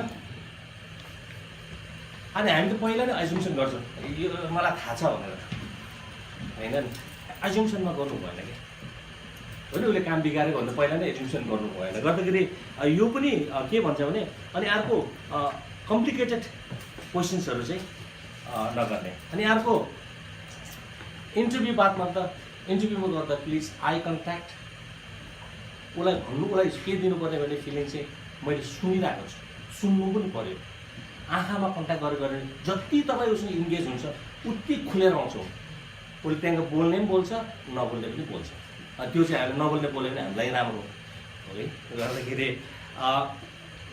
कन्भर्सेसनमा हामीले इन्गेज गर्नु पऱ्यो अनि सबैभन्दा कुरा चाहिँ ठुलो कुरा चाहिँ के छ भने यहाँनिर एउटा कुरा के छ भने हामीले इन्टरभ्यू कुरा गर्दाखेरि सत्य उसलाई बोलाएर ढाँट्नु हुँदैन है हामीले उसलाई के को लागि बोलाउनु एको लागि बोलाएर अर्कोलाई गरेर चाहिँ गरिरहेको चाहिँ हाले सबर्टेज भन्छ गरिरहेको यो चाहिँ कति बेला मात्रै गर्ने भने एकदमै लास्ट रिजोर्ट क्राइमको विषयमा छ पता छ यसमा चाहिँ उसलाई चाहिँ हामीले क्वेसनमा के भन्छ छल हाम्रो शब्द बुनेर गर्न सक्छ जस्तै 1972 मा फेमस इन्टरभ्यू डेभिड फोर्सको छ तपाईँले हेर्नुहोस् चलचित्र पनि बनेको छ है रिचार्ड निक्सन वाटरगेट स्क्यान्डलमा इम्पिच भएको निष्कासन भएको उसलाई इन्टरभ्यू गरेको छ पुरा खोलेको छ रिचार्ड निक्सनले पुरै बोलिदिएको छ यहाँको मान्छे डेभिड फोर्स गरेर one of the best interviews अहिले है किन शब्दमा मैले हालेको छु एथिकली रङ हो तर रिचार्ड निक्सन त देशै खतम बनाएको थियो नि त्यो रात उसले बतास गरेको थियो नि सो त्यो केसमा क्रिमिनल केसहरूसँग हामीले हाउसमा नभए भने हाम्रो इन्टरभ्यूको बोर्ड एकदमै हुनु पऱ्यो के अरे नोबल हुनुपर्छ है सो गर्दाखेरि थुप्रै छन् इन्टरभ्यूको टेक्निक्सहरू तर तपाईँले विथ टाइम तर के चाहिँ याद गर्नुहोस् भने तपाईँले प्लिज इन्टरभ्यूमा उहाँ हो सबैभन्दा ज्यादा इम्पोर्टेन्ट मान्छे उहाँलाई बोल्नु दिने हो हामी होइन जस्तै कसो गर्दा किन कसरी एकदम ठिक छ भन्दैछ नि त फेरि रोकेर त्यो किनलाई यत्रो लामो भन्नु जरुरी छैन नि किन भयो कसो भयो फेरि दोहोऱ्याउनुहोस् त बुझिन त इफेक्टिभ इन्टिमिडेट पनि हुन्छ उसलाई तपाईँलाई फेरि लामो गर्नुपर्ने जरुरी पनि छैन गर्दाखेरि यो भनौँ तपाईँलाई अनि अर्को सबैभन्दा चाहिँ यो हाम्रोमा देखिन्छ ग्रान्ड स्ट्यान्डिङ भन्छ क्या सो अफ गर्ने अब इन्टरभ्युअरले है पहिला रेडियोमा भने पुरा बाँधेर म को भनेर दिने अनि के अरे राइटिङमा भने यत्रो राम्रो आएको दिने कति यो ग्रान्ड स्ट्यान्डिङ ब्याड है तपाईँको इन्टरभ्यू चाहिँ जनताले राम्रो भन्नु पऱ्यो क्या आफूले होइन है अनि फ्याक्ट्सहरू चाहिँ एकदमै राइट हुनु पऱ्यो त्यो गर्दाखेरि मोरलेस यति वर्षको एक्सपिरियन्स अलिकति जानेको गर्दाखेरि हामी रेडियोमा धेरै इन्टरभ्यू गर्छौँ त इट्स नट के अरे कुनै डिफ्रेन्ट होइन है आउँदाखेरि आउँछ मलाई पहिला क्वेसन दियो भन्छ पहिला डकेर आउँछन् गोराहरू आउँदाखेरि पक्का यसरी कसले गर्दैछ मलाई इन्टरभ्यू भन्दै आउँछ है प्रिपेयर्ड बस्नुहोस् लामो प्रिपेयर्ड बस्नुहोस् आएको छ हामीलाई हेपेर पनि आएको छ है तर प्रिपेयर्ड बस्यो भने अनएक्सपेक्टेड क्वेसन्सहरू गर्नुहोस् क्वेसन तपाईँले गर्दाखेरि अब एक्जाम्पल छ धेरै एक्जाम्पल मान्छेको नामहरू लिँदैनौँ गोराहरूलाई हामीले एमपीहरूलाई बोलायो नाम लिँदैन एमपीलाई बोलायो ऊ स्योर सर उस एजम्सनमा आयो नेपाली र प्रब्लम परिरहेको छ नेपाली समाजको मात्रै कुरा गर्छौँ भनेर आयो उहाँ है तर हामीले उहाँलाई इयुको विषयमा सोध्यौँ डिफेन्सको विषयमा सोध्यौँ बजेटको विषयमा सोध्यौँ र यो ट्रेड डिलको विषयमा सोद्धाखेरि उहाँले जाने बेलामा उहाँले टपटै बोलेर जानु पऱ्यो हामीले भनेको गरेँ भनेको होइन तर हामी पनि थाहा किन गयो हामी त अरू पनि थियो नि तर ऊ एजम्सन लियो नि त होइन हामीले अरूलाई हामीले पनि त्यसो गर्नु आउँदा कोही वेल प्रिपेयर्ड हुन्छ उनीहरूलाई एजम्सन दिनु हुँदैन यसले जान्दैछ यसले जान्दैन हामी चाहिँ केही नजाने तर जति सक्दो हामीले चाहिँ इन्टरभ्यू लिने मान्छेको चाहिँ पुराभन्दा सबैभन्दा ज्यादा इन्फर्मेसन उसको डाकै सिक्रेट लिनुपर्छ है अनि कोही बेला डिफिकल्ट मान्छेलाई यसको कसरी चाहिँ ऊ गर्ने इगो बुस्ट गर्ने इगो बस्ने कुराहरू ल्याएर राखिदिनु पऱ्यो कता तपाईँले यस्तो पनि गरेको रहेछ अलिकति दिनु पऱ्यो मसलाहरू सो गर्दाखेरि त्यहाँदेखिको ज्यादा त अब तपाईँले हेर्नुहोस् इन्टरभ्यू टेक्निक्सहरू सायद अरू ठाउँ पाउनुहुन्छ होला यो मेरो बेस्ट अन इन एक्सपिरियन्स अनएक्सपिरियन्स र जर्नलिजममा हामी बेस्ट भएर बस्छौँ होइन गर्दै स्पेसली लिटिगेसन्समा होसियार हौँ र इन्टरभ्यू गर्दाखेरि अलिकति इन्फर्मेसन फ्याक्ट्सहरू उहाँबाट निस्कोस् भन्ने हेतुले चाहिँ यो सानो इन्टरभ्युको एउटा टेक्निक्सको विषयमा कुरा गरेँ र टाइम पनि सायद निकै लामो नै दियो होला तपाईँलाई है गर्दाखेरि यसको विषयमा केही तपाईँहरूको हुन्छ यति एक्सपर्ट त होइन केही क्वेसन छ भने सोध्नुहोस् म क्वालिफाइड त छुइनँ तर भन्ने कोसिस गरिदिन्छु क्वेसन अन्तिममा राखेको अन्तिम राखेको छ होइन अहिले उहाँले तपाईँलाई एउटा भन्नुभएको जेरेमी ट्याक्सको कुरा निकाल्छु भने ज्यू यहाँ मैले ल्याएको त्यो जेरेमी ट्याक्सको तपाईँको मैले ल्याएर छु उसको उसको यहाँ त जेरेमी ट्याक्सको किन राम्रो हुन्छ भने चाहिँ जेरेमी ट्याक्सको सबैभन्दा कुरा उसले एजम्सन गर्दैन त्यो हो अघि भन्नु चाहिँ उसले यो अब पोलिटिसियन ल्यायो आएर यसले गर्दा काम बिगारेको छ यो गर्दा यो भएर यो गरेर बिचबाट सुरु हुन्छ क्या हाम्रो क्वेसन त उसले पहिले आएर कहाँबाट काम बिग्रियो सिम्पल उसको कुरा चाहिँ के भन्छ उसले कम्प्लिटली इडियट क्वेसन गर्छ क्या जेरेमी इडियटिक हुन्छ अनि मान्छे बिचकिन्छ तर थाहा हुनु पर्ने अनि के हुन्छ जेरेमी क्वेसन जस्तो मान्छेलाई थाहा छैन अनि त्यो मान्छे बिचकिँदाखेरि दुनियाँ निस्किन्छ क्या बुझ्नुभयो उसको चाहिँ के छ भने सिम्पलले के भन्छ भने उसलाई केही पनि थाहा छैन ओके भोट रिगिङ भयो अब भोट आज रिगिङ भयो पर्सिसम्म कुराहरू के भएको छ नि हामी जाँदा चाहिँ के हुन्छ यस्तो भएको छ कि हामी त्यो स्टेजमा पुगेको हुन्छ कि जेरी ब्याङ्कको स्टेज पुगेको हुँदैन कि सिधै डाइरेक्ट पहुँच्छु गर्दाखेरि उसको यहाँ मैले पिसअप छाडेको छु तर द्याट्स अज्युम्सन हुँदैन okay thank you very much thank you केही क्वेसनहरू छन् भन्नुभयो होइन यस क्वेसन छ हाम्रो केही छुटेकाहरू अन्तिममा पनि हामी एउटा केही छ कि म सोधिहाल्नुलाई यो जस्तै हजुरले भन्नुभयो कार्यक्रममा इन्टरभ्युर्सहरू चाहिँ अब कहिले कहिले गेस्टलाई बोलाएको छ आफै धेरै बोल्दिनँ जस्तै अनफर्चुनेटली हाम्रो विजय कुमार पाण्डेजी होइन अब कोही त अब ढिलो बुझ्ने हुन्छ अथवा कोही ढिलो बोल्ने हुन्छ होइन जस्तै अब गोर्खा कार्यक्रमको अब कहिले कहिले दम्पति च्यानलमा पनि अब होइन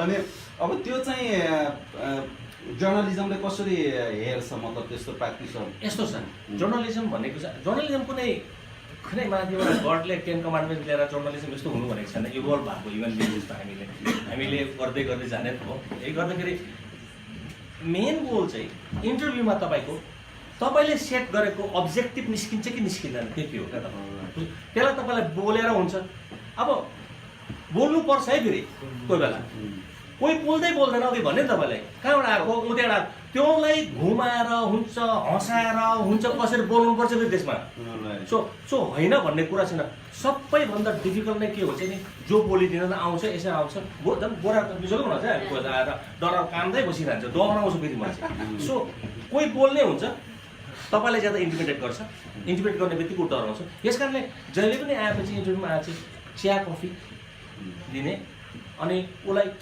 अनि के पनि नदिने भने तपाईँले चाहिँ आइएस वेल प्रिपेयर्ड छु भन्ने चाहिँ प्लिज अलिकति पनि इन्क्लुड नदिनु काम छ हाम्रोमा गोराहरू है गोरा थर काम छ कि फोन खेलाउँछ डाँट पटाउँछ कुनै के गर्छ सायद हाम्रो गल्ती भयो होला नि पहिल्यै आउँदा बहिनी यता गरेर अघि पर काम चाहिँ गरेको सो गर्दाखेरि त्यो पनि नदिने हो तर डिफिकल्ट कस्तो हुन्छ नि म एक दुईवटा एक्जाम्पल दिइहाल्छु कलाकारहरू सबैभन्दा के गर्ने ट्यान्ट्रम देखाउने नाम त भनिरहेको टेलिभिजन जान्छ होला भन्यो भने केही त जान्दैन हाम्रोमा कलाकारहरू आउँछन्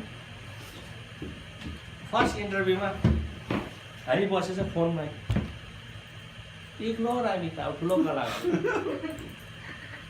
अब त्यसलाई के गर्ने त्यसको मुनि बस्ने के गर्ने त्यसको लागि वेल रिसर्च हुनु पऱ्यो नि तपाईँको त्यसलाई मार्ने हो नि सारो कहाँ छ कता छ सबै तपाईँले प्रिपेयर गरेर राख्नु पर्छ त्यहाँदेखिको बाटोमा आएपछि तपाईँलाई 10 ताल खुसी भन्छ जो मान्छेले इन्टरभ्यूमा थ्याङ्क यू बिमला पनि थ्याङ्क यू बिमला बहिनी पनि बहिनी पनि हो ज्यादा भन्यो नि त्यो अब तपाईँको पन्जामा आयो इन्टरभ्यूमा मलाई ज्यादा सोनाले भने चालपा यो हातमा आयो भने बोल्नु किन मान्छेको एउटा साइकोलोजी चाहिँ मलाई अब ज्यादा प्रेस नगरोस् भने तपाईँको फर्स्ट टाइम बनाउँछ क्या सो गर्दाखेरि इन्टरभ्यू आउँछ कोही त्यसरी आउँछ होइन कोही फोनमा आउँछन् कसैले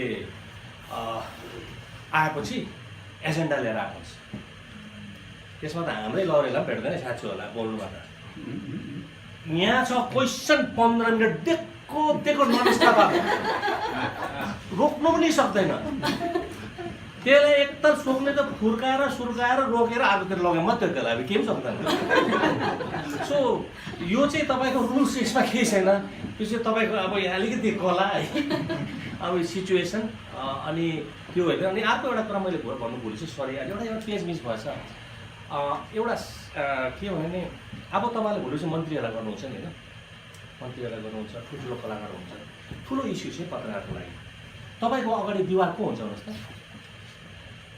ठुलो तपाईँको अगाडि दिवार त्यसको सेक्रेटरी र पिए है अब त्यसको पनि छ है मैले ल्याउनु अघि गरेको थिएँ सरी अब पिएलाई तपाईँले ह्यान्डल गर्नु तपाईँलाई पिएलाई कहिले अप्पर ह्यान्ड दिनु भएन फेरि पिएलाई तपाईँले दल्यो भने साह्रै गऱ्यो भने पिएले फेरि तपाईँको टाइम पनि दिँदैन फेरि तपाईँको नेगेटिभ उता जान्छ सो गट टु बी अहिलेको ठुल्ठुलो भिआइपीलाई इन्टरभ्यू गर्दा सबैभन्दा स्टम्बलिङ ब्लक चाहिँ हाम्रोको हो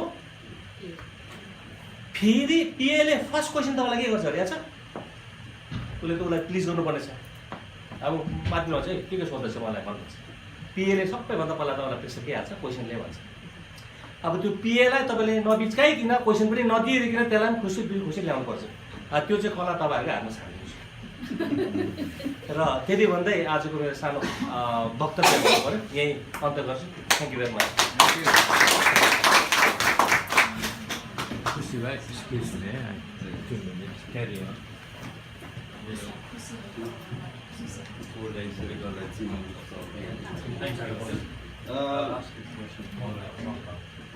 थ्याङ्क यू हाम्रो फोनिजिकेका सल्लाहकार मेजर सुमान सिंह शेर्पाज्यूलाई उहाँ त्यसै पनि प्रिपेयर्ड होइन नचाहिने उहाँ आफैमा पुस्तक हो भन्ने लाग्छ होइन उहाँले के पावर पोइन्ट चाहियो होइन म पहिले एउटा उदाहरण दिनु पऱ्यो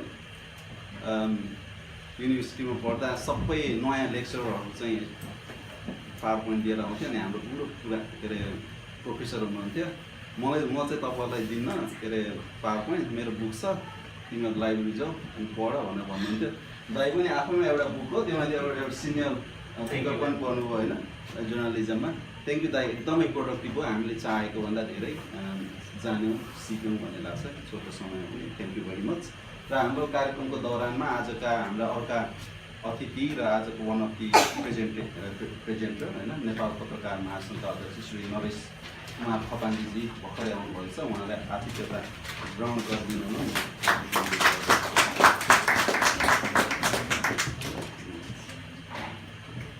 अनि अझै हामीसँग 4 जना प्रेजेन्टर्सहरू हुनुहुन्छ बिचमा अतिथि समय रह्यो भने म अतिथिहरूलाई पनि अलिकति बोल्न अनुरोध गर्दछु हाम्रो आदरणीय दाजु के अरे सुमन कुमारजी हुनुहुन्छ उदय हुनुहुन्छ त्योभन्दा पहिले हाम्रो आजको प्रमुख अतिथिज्यू अझै आइपुग्नु भएको छैन आउँदै हुनुहुन्छ र यही दौरानमा हामी आजका के अरे नरेश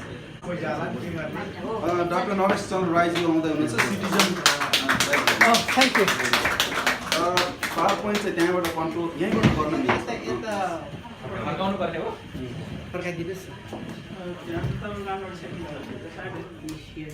जर्नलिजममा थेसिस दिएको छु पिएचडी दिएको छ र विशेष गरिकन आज मैले त्यो पत्रकारितामा नागरिक पत्रकारिता भन्छ नागरिक पत्रकारिता इभोकमा यो इन्टरेक्सन छ अनलाइन इन्टरनेटले गर्दाखेरि मान्छेहरू विभिन्न किसिमको विचारहरू राख्छन् विभिन्न किसिमको खबरहरू दिन्छन्। अब यसले चाहिँ कस्तो किसिमको जर्नलिजमको इभोल्युसन गरेको छ भनेर म सानो छोटो तपाईँहरूलाई प्रेजेन्टेसन गर्दैछु र मेरो टपिक चाहिँ citizen journalism journalistic practice in interactive space. यो चाहिँ एउटा कन्सेप्ट हो, तर ओभरअल म कन्सेप्ट डिस्कसन गर्छु, आफ्नो कुराहरू राख्छु। तपाईँहरूले बिचमा क्वेसन भयो भने तपाईँहरूलाई राख्नु, किनभने मैले त्यसै किसिमले मैले मेटेरियल्सहरू बनाएको छु। भरे फेरि क्वेसन राख्दाखेरि त्यो क्वेसन उम्किन सक्छ, अर्को कुरा आउनसक्छ। पहिलो नम्बर सिटिजन जर्नल नागरिक पत्रकारिताको कन्सेप्ट के हो, यसको डेफिनेसन के हो है। मान्छेले पत्रकारिता गरिरहेछ, कतिपय मान्छेले मोबाइल बोकिरहेछ अनि फोटो खिच्यो अनि फेसबुकमा राख्यो अनि उसलाई चाहिँ आफूलाई पत्रकारतिर सब्रिरहेको हुन्छ। कति मान्छेले त्यसलाई सोर्स दिइरहेको हुन्छ। हिजो आज तपाईँहरूले मेन स्ट्रिम मिडिया हेर्नुभयो भने पत्रकारहरू स्पोर्टमा होइन फेसबुकमा गएर फलानाले फेसबुकमा आफ्नो स्ट्याटसमा यस्तो लेख्नु भएको छ भने कुन मुडमा लेखिरहेको छैन, was he happy or angry revenge expression के हो थाहा छैन। अनि त्यो चाहिँ फेरि कुनै बेला हेडलाइनमा न्युज आउँछ। So what are we going, what are we doing, हाम्रो पत्रकारिता कतातिर गइरहेको छ। अनि हामीहरू पत्रकारिताको जिम्मेवारी भनेको चाहिँ समाजमा राम्रो तरिकाले इन्टिग्रेट रूपले चाहिँ खबर दिने हो। तर त्यसरी दिँदाखेरि पत्रकारहरूले कसरी गरिरहेछन् कामहरू, यी कुराहरू चाहिँ हामीले डिस्कस गर्छौँ। त्यसो भए सबैभन्दा पहिला पत्रकारिताको कन्सेप्ट भनेको चाहिँ कहाँबाट आउँछ भन्दाखेरि न्युज मेन कुरो चाहिँ पत्रकार सिटिजन जर्नलिजमको कन्सेप्ट चाहिँ इन्फर्मेसन प्राप्त गर्ने र त्यसलाई समाजमा डिस्ट्रिब्युसन गर्ने। त्यसबाट मेन कन्सेप्ट भनेको चाहिँ न्युज एन्ड इन्फर्मेसन दिने हो। दोस्रो नम्बर पत्रकारिताको डेफिनेसनभित्र चाहिँ नागरिक पत्रकारिताको डेफिनेसनभित्र चाहिँ नन प्रोफेसनल कन्ट्रिब्युसन हुनु पर्यो। नन प्रोफेसनल भन्नाले those who are not trained as a journalist, who have no association with main stream मिडियामा आबद्ध छैन, उसले पत्रकारिता ल्याएको छैन, तर उसले जानेको कुरा उसले देखेका कुराहरू समाजमा त्यसको केही प्रभाव हुन्छ र त्यसले पत्रकारिता गर्छ भने त्यसलाई पत्रकारिता भनेर भन्न सकिन्छ भन्ने एउटा कन्सेप्ट निकालेका छन्। दोस्रो नम्बर नेपालको कन्टेक्स्टमा हेर्नु भने गोर्खापत्रमा जे लेखेको छ त्यही कुरालाई आफ्नो भाषामा लेखेर ब्लगमा लगाइयो भने त नागरिक पत्रकारिता कि हुन्छ कि हुँदैन, यो क्वेसन आउन सक्छ। त्यसो भएकोले चाहे तपाईँ गोर्खापत्रको होस्, चाहे बिबिसीको होस्, चाहे सिएनएनको कुनै न्युजहरू आयो भने तपाईँले आफ्नो भाषाबाट आफ्नो पर्सपेक्टिभ त्यसबाट क्रिटिकल्ली हुन्छ अथवा त्यसको अपोजिसनमा हुन्छ अथवा त्यसलाई सपोर्टिभ हुन्छ, तर तपाईँले आफ्नो पर्सपेक्टिभ इन्क्लुड गर्नु भने त्यसलाई सिटिजन जर्नलिजमको कन्सेप्टभित्र हामी राख्न सकिन्छ। मान्छेहरूले त्यो भन्छ र यसको मेन उद्देश्य भनेको चाहिँ टु एजुकेट द पिपल, पाठकहरूलाई हामीले चेतना दिनको लागि त्यो पत्रकारिता हुनु पऱ्यो भने त्यसलाई चाहिँ सिटिजन जर्नलिजम भनेर भन्न सकिन्छ। अहिले स्कलरहरूले प्राय गरेर यो फ्रेमवर्कभित्र राखेर उनीहरूले डेफिनेसन गरेका छन्। त्यसो भयो भने एउटा कुरा आउँछ कि मेन स्ट्रिम मिडियामा गोर्खापत्रमा एउटा सानो कलम हुन्छ, कुनै न्युज पेपरहरू आर्टिकल आयो, पाठकहरूलाई सानो ठाउँ दिएको छ, एडिटर के सम्पादकलाई चिठी भन्ने। त्यो सम्पादकलाई भन्ने चिठी चाहिँ पाठकले लेखेको हुन्छ। He is not train journalist, train गरेको पनि होइन है, उसले आफ्नो विचार पनि राखेको छ। अल दोज इन्भल्भ है, यो चारवटा कुराहरू जो राखेका छौँ, चारवटा कुरा, यी चारवटा कुराहरू चाहिँ यो पत्र एउटा के भन्छ लेटर टु द एडिटर्समा इन्क्लुड हुन्छ भने अब यसलाई पत्रकारिता नागरिक पत्रकारिता भन्ने किन भन्ने कुरो चाहिँ आउँछ भन्दाखेरि एउटा कुरा के हुनु पर्यो भने outside of the main stream media मात्रै नभएर लेटर टु द एडिटर चाहिँ एडिटरहरूले यता होइन म यहाँ हेरेँ अब के छ भन्नुहुन्छ भने तपाईँले एडिटरलाई चिठी लेख्नुभयो, तपाईँले कुनै कुरामा चित्त बुझाएको छैन, कमेन्ट गर्नुभयो आर्टिकलमा, तर के गरिरहेको हुन्छन् भने एडिटरहरूले त्यसलाई करेक्सन गरेको हुन्छ। कुनै बेला ग्रामर, कुनै बेला ल्याङ्ग्वेज, कुनै बेला पर्सपेक्टिभ, कुनै बेला तपाईँको चाहिँ लामो भयो भने छोटाएर ती कुरालाई राखेर चाहिँ एडिटोरियल कन्टेन्टहरूलाई उनीहरूले कन्ट्रोल गर्यो भने probably that is not citizen journalism. त्यसो भएकोले त्यसलाई अलिकति डेफिनेसनमा कन्ट्रोभर्सियलले पनि देखाएको छ। त्यसो भएको हुनाले छोटकरीमा हामीले बुझ्दाखेरि चाहिँ प्राय गरेर धेरैले प्रयोग गर्ने डेफिनेसन एउटा छ, त्यो भनेको चाहिँ when the people formerly known as the audience employ the press tools they have in their possession to inform one another, that's citizen journalism.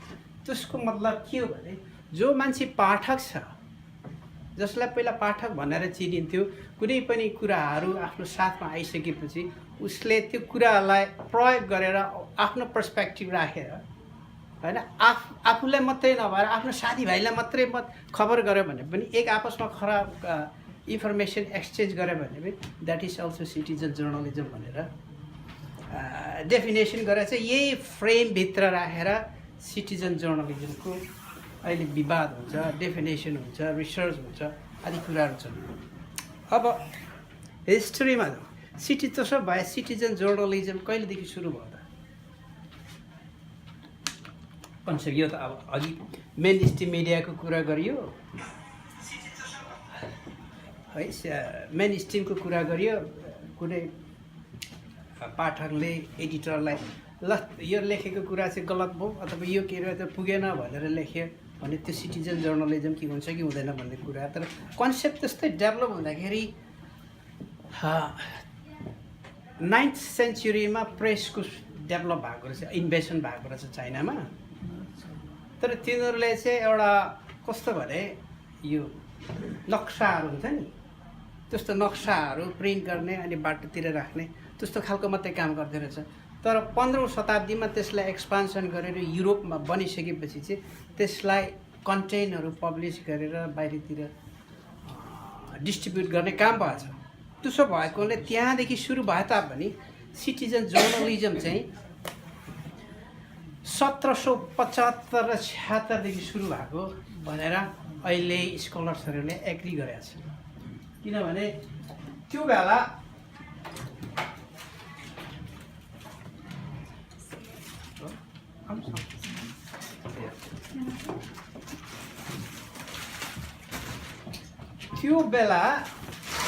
America बेलायतको कोलोनी थियो है, अनि अमेरिकनहरू खुसी थिएन किनभने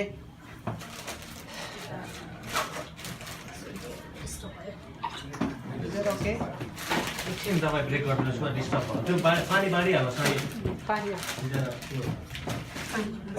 ठिक छ ठिक छ।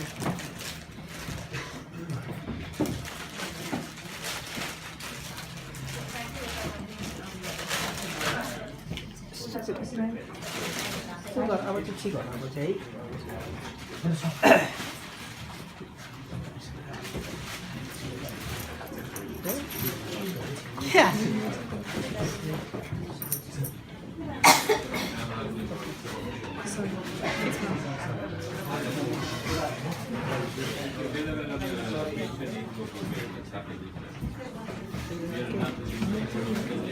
तपाईँलाई पनि एउटा तपाईँलाई मात्रै एउटै नाम भयो।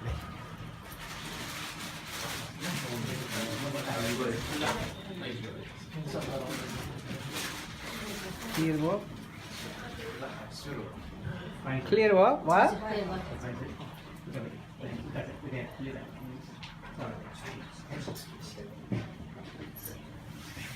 त्यो बेला अब यो चाहिँ कोलोनिजवादहरूको चाहिँ एक किसिमको अत्याचार थियो अनि अमेरिकनहरूले मन पराइरहेको थिएन। त्यसपछि बेलायतबाट कसरी इन्डिपेन्डेन्ट हुने भनेर उनीहरूले स्ट्राटेजी बनाइरहेको थियो। त्यो कम्युनिकेसन पुर थियो। त्यस बेला चाहिँ एउटा अति एग्रेसिभ मान्छे थोमस पेन भन्ने चाहिँ एउटा उग्रवादी टाइपको मान्छे, त्यो चाहिँ बेलायतबाट गएको, फ्रान्सतिर पनि जेल परेको, ती मान्छे चाहिँ अमेरिकामा पुगेपछि चाहिँ उसले चाहिँ पम्पलेट छापिसकेपछि चाहिँ टोटल्ली अपोजिसनल पर्सपेक्टिभ हामी बेलायतदेखि स्वतन्त्र हुनुपर्छ, हाम्रो पोलिटिकल भ्यू आफ्नो हुनुपर्छ, हाम्रो जोग्राफिकल लोकेसन आफ्नो हुनुपर्छ भनेर उसले पब्लिस्ड गरेर त्यसको कारणले गर्दाखेरि पब्लिकहरू यति आकर्षित भयो कि फाइनल्ली द रिभलाइज। त्यसो भएको हुनाले त्यो पम्पलेटलाई चाहिँ उनीहरूले स्कलरहरूले अहिले सिटिजन जर्नलिजमको पहिलो पब्लिकेसन हो भन्छ र त्यो पेपरको नाम थियो common sense, use your common sense to become independent from United Kingdom है।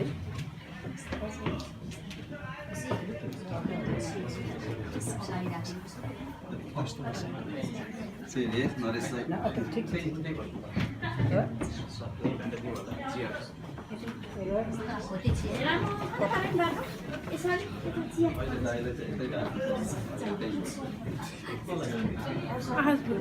नमस्ते सुरेन्द्र सर त्यहाँ एउटा अरू छ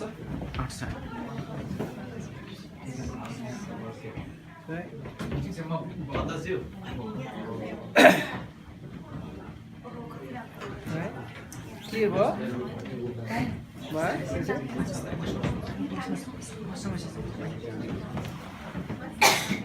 भयो ओके कमन सेन्स त्यसरी सुरुवात भयो।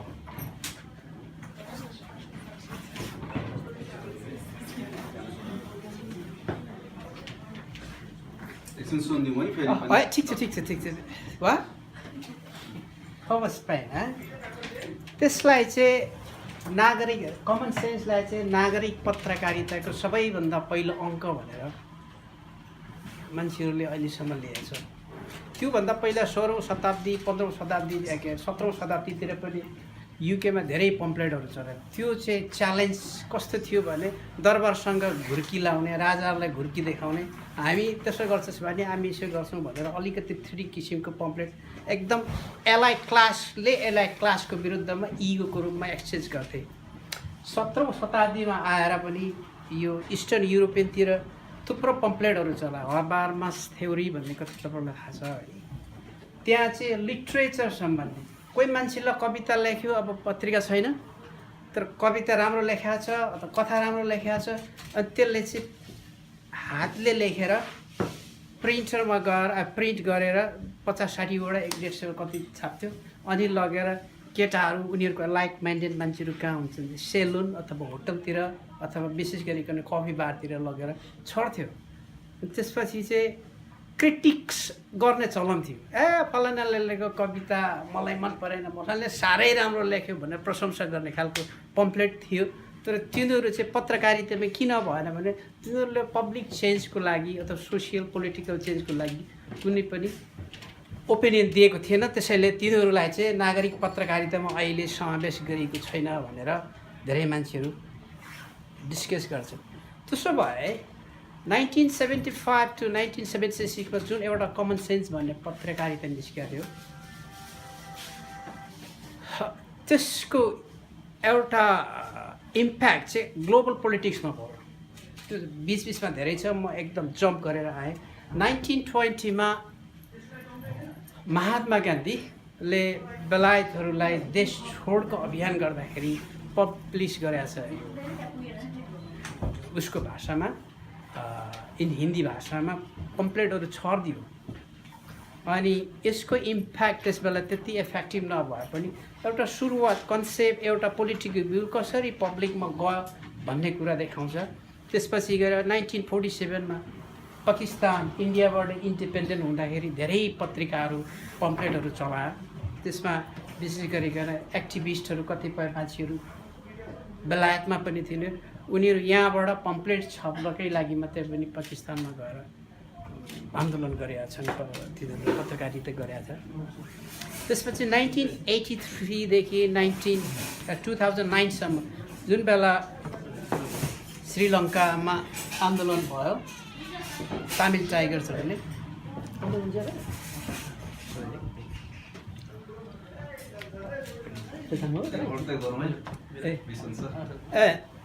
तिनीहरूले धेरै पत्रिकाहरू धेरै किसिमको 10-12 किसिमको पम्पलेटहरू निकालेका छन्।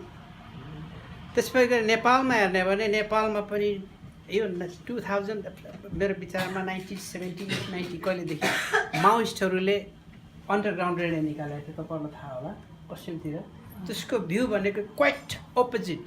सरकारले जुन किसिमको न्युजहरू दिन्छ, नेपाल कान्तिको टेलिभिजनले, नेपाल टेलिभिजनले होस्, गोर्खापत्रले होस्, जुनै पत्रिकाले ठ्याक्कै त्यसको खण्डन गरेर उनीहरूले अपोजिसन भोइसहरू ल्याउँथ्यो। त्यसलाई पनि नागरिक पत्रकारिताको रूपमा हामीले डिफाइन गर्न सकिन्छ। द्याट चेन्ज अ लट है। त्यसपछि 1998देखि 99मा एउटा एक्जाम्पल, इन्डोनेसियामा एउटा पोलिटिकल रिभोल्युसन भयो है। त्यस बेला चाहिँ त्यहाँको चाहिँ अब धेरै शासक 32 वर्षसम्म सुहार्तोले के 32 वर्षसम्म राज्य गरेको थियो। त्यो पिरियडमा उसलाई केही गर्न नसकेपछि त्यहाँको प्रोफेसनलहरू, विद्यार्थी, वकिल, शिक्षक र अरू प्रोफेसनल मान्छेहरू सबै जम्मा भएर एउटा अन्डरग्राउन्ड प्रेस निकालेको थियो। त्यसले पब्लिकको एउटा पोलिटिकल भेव यस्तो स्याप गर्यो कि फाइनल्ली सत्ता चेन्ज भयो।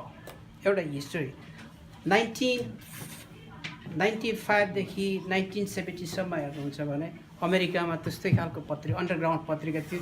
दे वर मच कमर्सियल, एकदमै कमर्सियल। तिनीहरूले पत्रिका निकाल्थ्यो कि तर उनीहरू पत्रिका निकाल्नुभन्दा पनि बढी पैसा कमाउनेतिर पनि लागेको जस्तो देखिएको छ।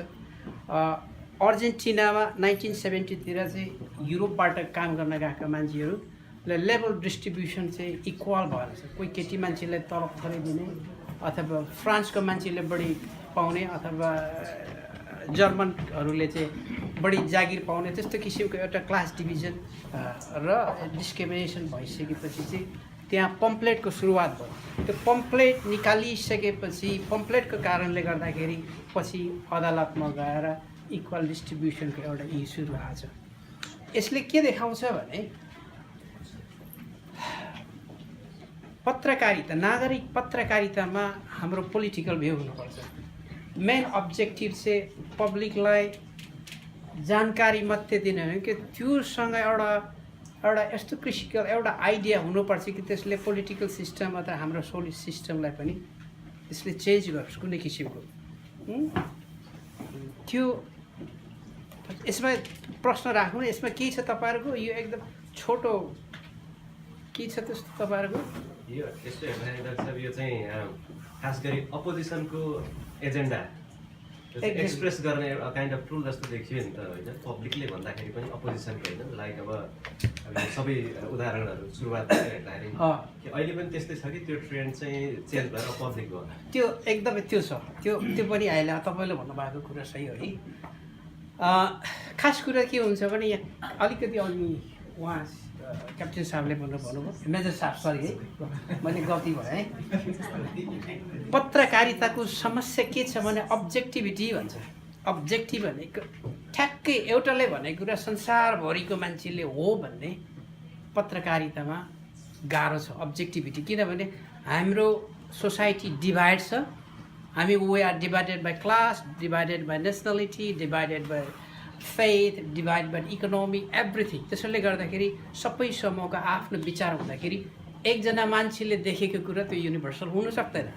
त्यसो भएकोले सोसाइटीमा चेन्ज कुन बेला मान्छेले चाहन्छ भनेदेखि when this is something new, जब उनीहरूले नयाँ कुरा देख्यो भने त्यो सिस्टम चाहिँ हामी कहाँ आउनुपर्छ। नेपालमा 2046 सालमा आन्दोलन भयो, we won western model of democracy भनेर लड्यौँ है। त्यो अपोजिसनल भ्यू त पोलिटिक्सलाई एक्ज्याक्टली त्यस्तै गरेर जब हामी अपोजिसनको कुरा गर्छौँ त्यस बेला चाहिँ सोसाइटीलाई फिट हुने, तपाईँ सोसाइटीमा चेन्ज हुने खालको ओपिनियनहरू भयो भने त्यो चिज educate people and establish new system. त्यसो भएकोले तपाईँले भनेको कुरा एकदम 100 हो। अरू क्वेसन के छ? क्वेसन यो citizen journalism, I'm an activist by the way, equality, diversity, है मेरो background, and त्यसमा नेपालीको लागि कोही फेसबुकमा जान्छ। मैले बुझेको citizen journalism about moral justice, जहाँ चाहिँ इन्जस्टिस छ, सोसियो इकोनोमिक्स, पोलिटिक्सले किनभने जति पनि हाम्रो पहिलाको नेपालको राजा होस् या बेलायतको राजा रानी होस् उनीहरूको एउटा मात्रै एजेन्डा थियो नि power grabbing we want to share power what to share power public voice भनेको त्यही हो where there is no justice you speak for that you speak for the truth र जो मान्छे एक्टर छ त्यो मान्छेले सधैँ अब ट्रुथफुल्ली काम गरेको हुन्छ अब द इज ट्रु भन्न सकिँदैन त्यसो भएको बेला अरू मान्छेलाई इम्प्याक्ट पर्छ he has the right to make a voice okay जब कोही मान्छेले भोइस निकाल्यो भने government authority or people who ever there is तिनीहरूलाई चाहिँ एड्रेस गर्नु पर्यो त्यस बेला एउटा किसिमको भोइस आउँछ द्याट्स द सिटिजन जर्नलिस्ट के छ तपाईँहरूको त्यस्तो अर्को यो हिस्ट्रीमा जर्नलिजमहरूले इन्डिया पाकिस्तान बङ्गलादेश यसरी एउटा देखाउनु अब यो India subcontinent as a whole एउटा ग्रुपमै थियो एउटा क्लस्टरमै थियो बङ्गलादेश 1971 स्वतन्त्र भएको एन्ड इन्डिया र पाकिस्तान चाहिँ एउटै कन्ट्री थियो तर 1947 को 15 अगस्तको दिनमा फ्रिडम हुन्छ अब मैले भन्न खोजेको के हो भने त्यस्तै नेपाल पनि 2007 भन्दा पहिले पनि अब हाम्रो चाहिँ उता गएर बनारसबाट चाहिँ अब विभिन्न किसिमको छापिन्थ्यो होइन त्यो कुराहरू थियो अनि यस तपाईँले अब यो जुन सिटिजन जर्नलिजम कुरा गर्नुभयो त्यसमा जनताको जुन नभएको कुराहरूको चाहिँ अपोजिसन अघि नै भन्नुहुन्थ्यो त्यति बेला त्यो भएको हुनाले त्यति बेला यो समयमा यो समयकालमा यो भएको थियो भने त्यो देखाउनु भएको डेटहरू यो चाहिँ एउटा एक्जाम्पल संसारमा जस्तै 1975देखि 1976मा जो एउटा कमन सेन्स भन्ने पत्रिका निकाल्यो पम्पलेट निकाल्यो अब त्यस्तो अन्ततिर कहाँ भयो भनेर एउटा मैले थोरै देखेँ नेपालमा यो दोस्रो विश्वयुद्ध भएको बेला रक्तकुण्ड भन्ने एउटा पम्पलेट निकालेर छ है अनि काठमाडौँमा अनि तिनीहरू चाहिँ इन्डियामा थिए मान्छेहरू चाहिँ अनि तिनीहरूको मेन उद्देश्य चाहिँ जनतालाई पब्लिकलाई गर्नुभन्दा पनि राणाहरूलाई धम्काएर तिमीहरू मात्रै मस्ती गरिरहेछौ त्यसो भएकोले we are going to do something हामीले चाहिँ इन्डियामा एक्साइलमा एक किसिमको गभर्मेन्ट्स हामीले फर्मेसन गरेर चाहिँ you have to very careful भनेर त्यस्तो किसिमको एउटा पम्पलेटहरू निकालेको थियो रक्तकुण्ड भयो त्यो एक किसिमको पार्ट अफ सिटिजनलिजम तर त्यसलाई चाहिँ हामीले कसरी डिफाइन गर्छ त अलिकति एलाइट समूहले मात्रै त्यस बेला जस्तै ताप्लेजुङको मान्छे र बैतडीको मान्छेहरूको भोइस थियो कि थिएन त्यो कुरो चाहिँ इम्पोर्टेन्ट हुन्छ त्यसो भएकोले मैले खासै त्यसलाई चाहिँ यहाँ समावेश गरिनँ तर हो पब्लिक चाहिँ निस्केको थियो यसमा डाक्टर साहब एउटा सानो क्लियरिफाई गर्नु गर्दाखेरि अलिक सिटिजन मेरो अन्डरस्ट्यान्डिङ छ जस्तै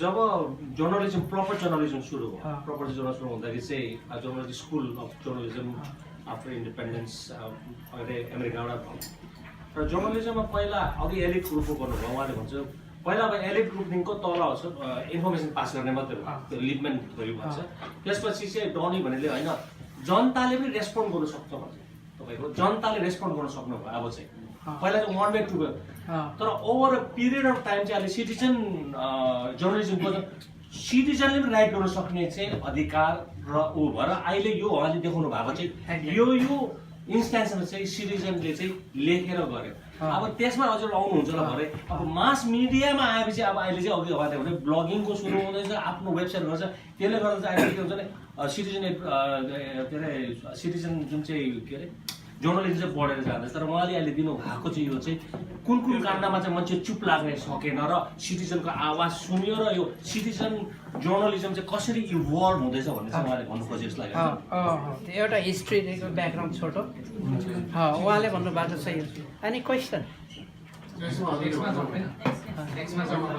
अघि व्यक्तिलाई चाहिँ भनौँ न उसले ढाँटेको पनि हुनसक्छ ट्रुथ चाहिँ खोताल्दाखेरि हजुरले भन्नुभयो त्यो खोताल्नै पर्छ भनेर तर त्यसमा त एलिगेसन पनि हुनसक्छ नि त्यो अहिले अर्को पछि आउँछ हजुर म त्यो छ त्यो पछाडि है त्यसपछि त्यसो भए हजुर बोल्दै गर्नुहुँदा हामीले खाना 8:30 3 मा खोल्दैछौँ होइन, अबको 35 मिनटपछि ठक्कै खाना खान्छौँ। त्योभन्दा अगाडि उहाँको सकेपछि एउटा छोटो प्रेजेन्टेसन छ, हामी त्यही तरिकाले हजुरले पनि रन गरिदिनु हो होइन, मेरो त धेरै छ त, यो त झन् अलमोस्ट इट टेक्स 45 मिनट।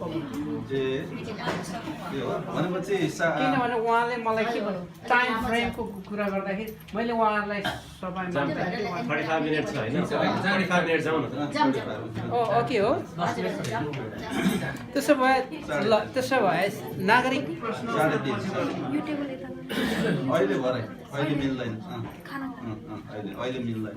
त्यसो भए नागरिक पत्रकारिता किन, मेन स्ट्रिम किन, मेन स्ट्रिमलाई चाहिँ किन युज गरियो, नागरिक पत्रकारिता किन आवश्यक भयो भन्दाखेरि चाहिँ मेन स्ट्रिममा अघि पनि भनिहाल्यो अब्जेक्टिभिटीको क्राइसिस छ। जस्तै मिडियाहरूले आफ्नो स्टोरीहरू मेनिपुलेसन गर्छन्, पोलिटिसियन र पोलिटिक्स र मिडियासँगै हेरिरहेको हुन्छ।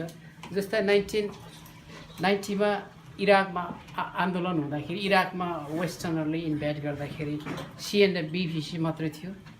अहिले त्यसपछि जब CNN र BBC त वार सिद्धियो, there was no any news about that.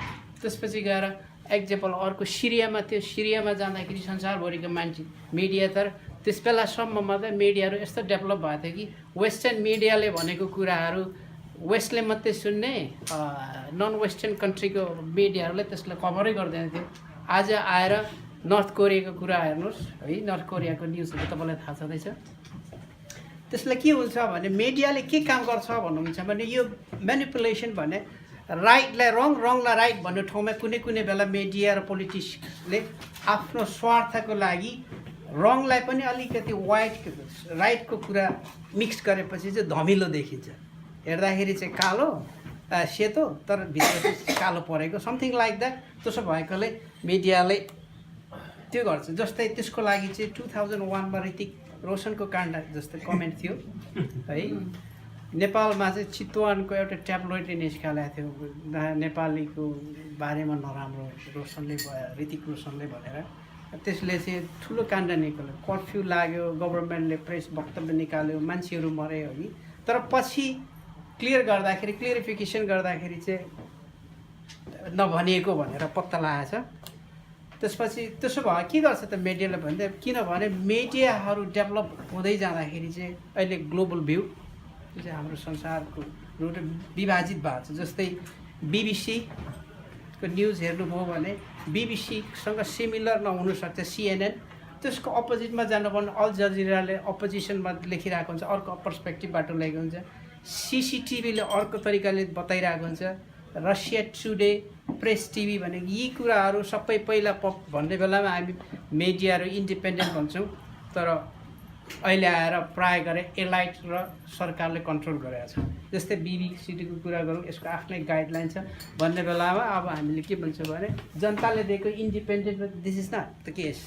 अब कि CNN भनेको एउटा एलाइट समूहले चलाएको हो, अल जजिरा भनेको एउटा धनी मान्छेले चलाएको हो, CCTV चाइनाको भनौँ भने स्टेट फन्डिङ हो, रसिया टुडे भनेको रसियाले आफैले पैसा लगाएर चलाइरहेछ, प्रेस टिभी भनेको इरानको। यिनीहरू यस्तो किसिमको आफ्नो भोइस निकाल्दाखेरि के भयो त अडियन्सलाई भन्दाखेरि चाहिँ वी आर कन्फ्युजन। हामीले कन्फ्युज छ, who is to believe, who is not to believe. कसले सही भनिरहेछ, कसले भइरहेको छैन। यसैले गर्दाखेरि हामी चाहिँ कहाँ संसारमा अन्यल किसिमको छ, एब्युसिभ रिलेसनसिप डेभलप भएको छ। ल डोनाल्ड ट्रम्प र नर्थ कोरियाको लिडरको पर्सनली भेट भएको छैन। तिनीहरू बाटोमा एकदम सामान्य मान्छे हिँड्यो भने चिनजान पनि हुँदैन, तर उनीहरू मेडी थ्रु चाहिँ उनीहरूले एकले अर्कालाई मार्ने, एकलाई अर्का धम्साउने खालको रिलेसनहरू मिडियाको कामले त्यस्तो गराएको छ। त्यसमा चाहिँ अर्डिनरी मान्छेहरूलाई हामी सर्वसाधारणलाई चाहिँ एक किसिमको डाउट हुन्छ कि एउटा सानो ऊ देखाउनु पायो भने त्यो तपाईँको देखाउनु। यस्तो किसिमको मिडिया कन्टेन्टहरू हामीले पढिसकेपछि चाहिँ जनतामा पाठकहरूलाई कस्तो किसिमको कन्सेप्ट हुन्छ त, कस्तो किसिमको मिडियाले एजुकेट गर्दो रहेछ भन्ने कुरा के टाइप गर्ने होला मेरो उमा चाहिँ यिनीहरू गर्दा पनि हुन्छ होला। एउटा इक्जाम्पल यसबाट भिडियो खोलेको भिडियो खोलेको यिनीहरू चाहिँ यो होइन Arab Spring. Man.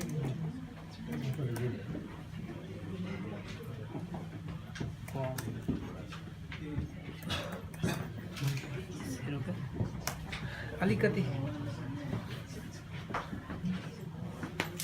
यो मेरो पावर पोइन्टबाट जानु सकिन्छ कि सकिँदैन होला अब यहीँबाट सिधै प्ले गरिहाल्छ यो होइन यो कुन चाहिँ हो यहाँ थुप्रो छ कि प्रोबेबली यो होला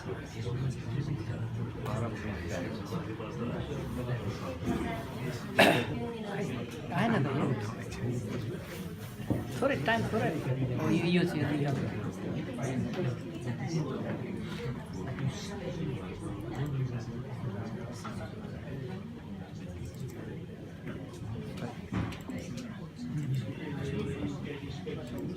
किन अब प्ले भएन प्ले हुँदैछ मेरो पावर पोइन्टमा जाउँ त सबभन्दा लास्टमा तपाईँको लास्टमा छ लास्टमा पनि राखेको छु सबभन्दा लास्टमा जाउँ त्यसमा माथिल्लोमा जाउँ त यसमा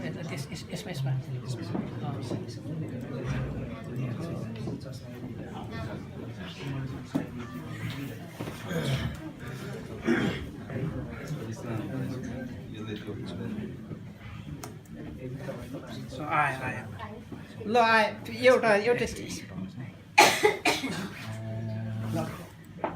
साउन्ड होइन यो यता चाहिँ यो कसरी आउँछ चाहिँ अब यसमा भर पर्नुपर्छ यति नै हो होइन उता उता चाहिँ आएन क्या त्यो भिडियो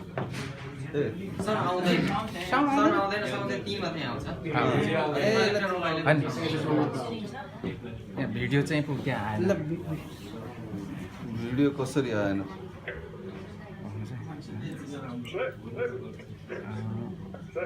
ल छोडिदिउँ त्यसो भए है यो कति लामो आउनु पर्ने 1 मिनट यहाँ उचालेर देखाइदिउँ त होइन हुन्छ त्यो गर्न सकिन्छ पक्नु चाहिँ पक्नु चाहिँ यसलाई यहीँ गर्दा नि हुन्छ होला अब अहिलेको तपाईँ यता देखाइदिनुहोस् त ल पक्नुहोस् है त भन्नु खोजेको थिम चाहिँ यहाँ यतिसँगै चाहिँ आयो भने यता यो कहाँ छ यसको पक्नुहोस् है त ल यो चाहिँ एउटा अरबको मान्छे है कुनै लन्डनको रोडमा एउटा टेरोरिस्ट भएर हिँडिरहेको छ उसले केही गर्दा जस्ट प्राय गरेको अनि उसले कुनै ठाउँ झारिदिन्छ झारिदिँदाखेरि मान्छेको पर्सेप्सन त्यो मान्छे कस्तो रहेछ भने यहाँ क्रिस्चियनको पनि थियो तर मैले त्यो अब समय पनि भएन है ल यो हेर्नुहोस् साउन्ड छैन है आवाज आएन बुझिन्छ देख्नुहुन्छ तपाईँ मेन आइडिया त झोला खाँदापछि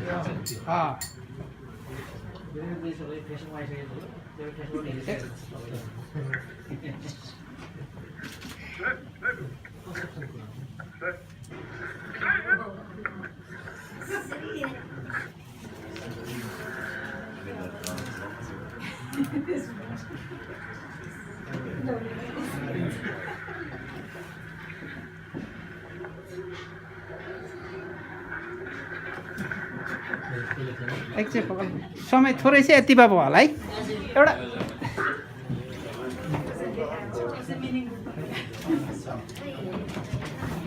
अब मेरो पावर पोइन्ट कहाँ होला हजुर त्यो भिडियोले के भन्न खोजेको त्यो चाहिँ म बताइदिन्छु होइन माथि धेरै माथि छ हिस्ट्री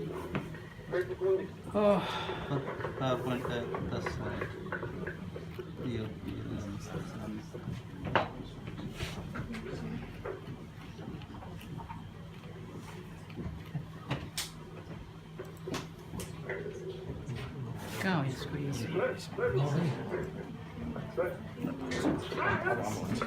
यो अहिले मारिदिनुहोस्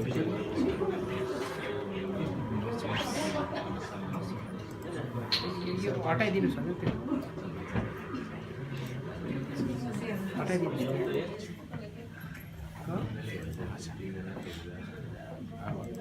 अलिक छिटो जानुपर्छ यो पनि यहाँ आइराखेको छैन क्या यो होइन आउँछ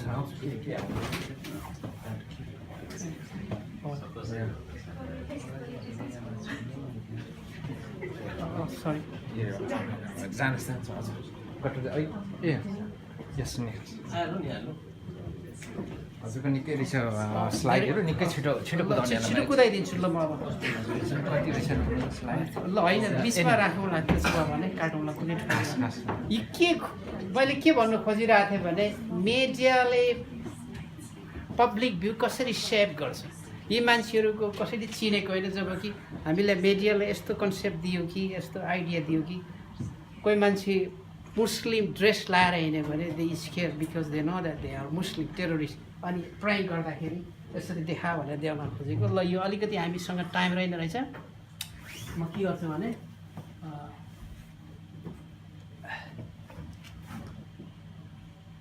हाँडी गाउँको जात्रा होला जस्तो भइरहेछ आज मलाई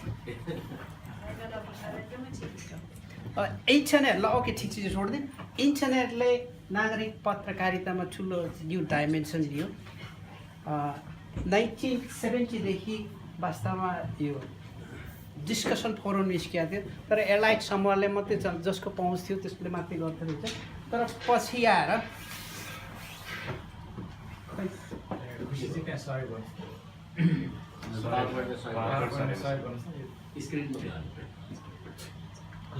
पावरपोइन्ट पनि सरेछ खुसीजी पनि सरेको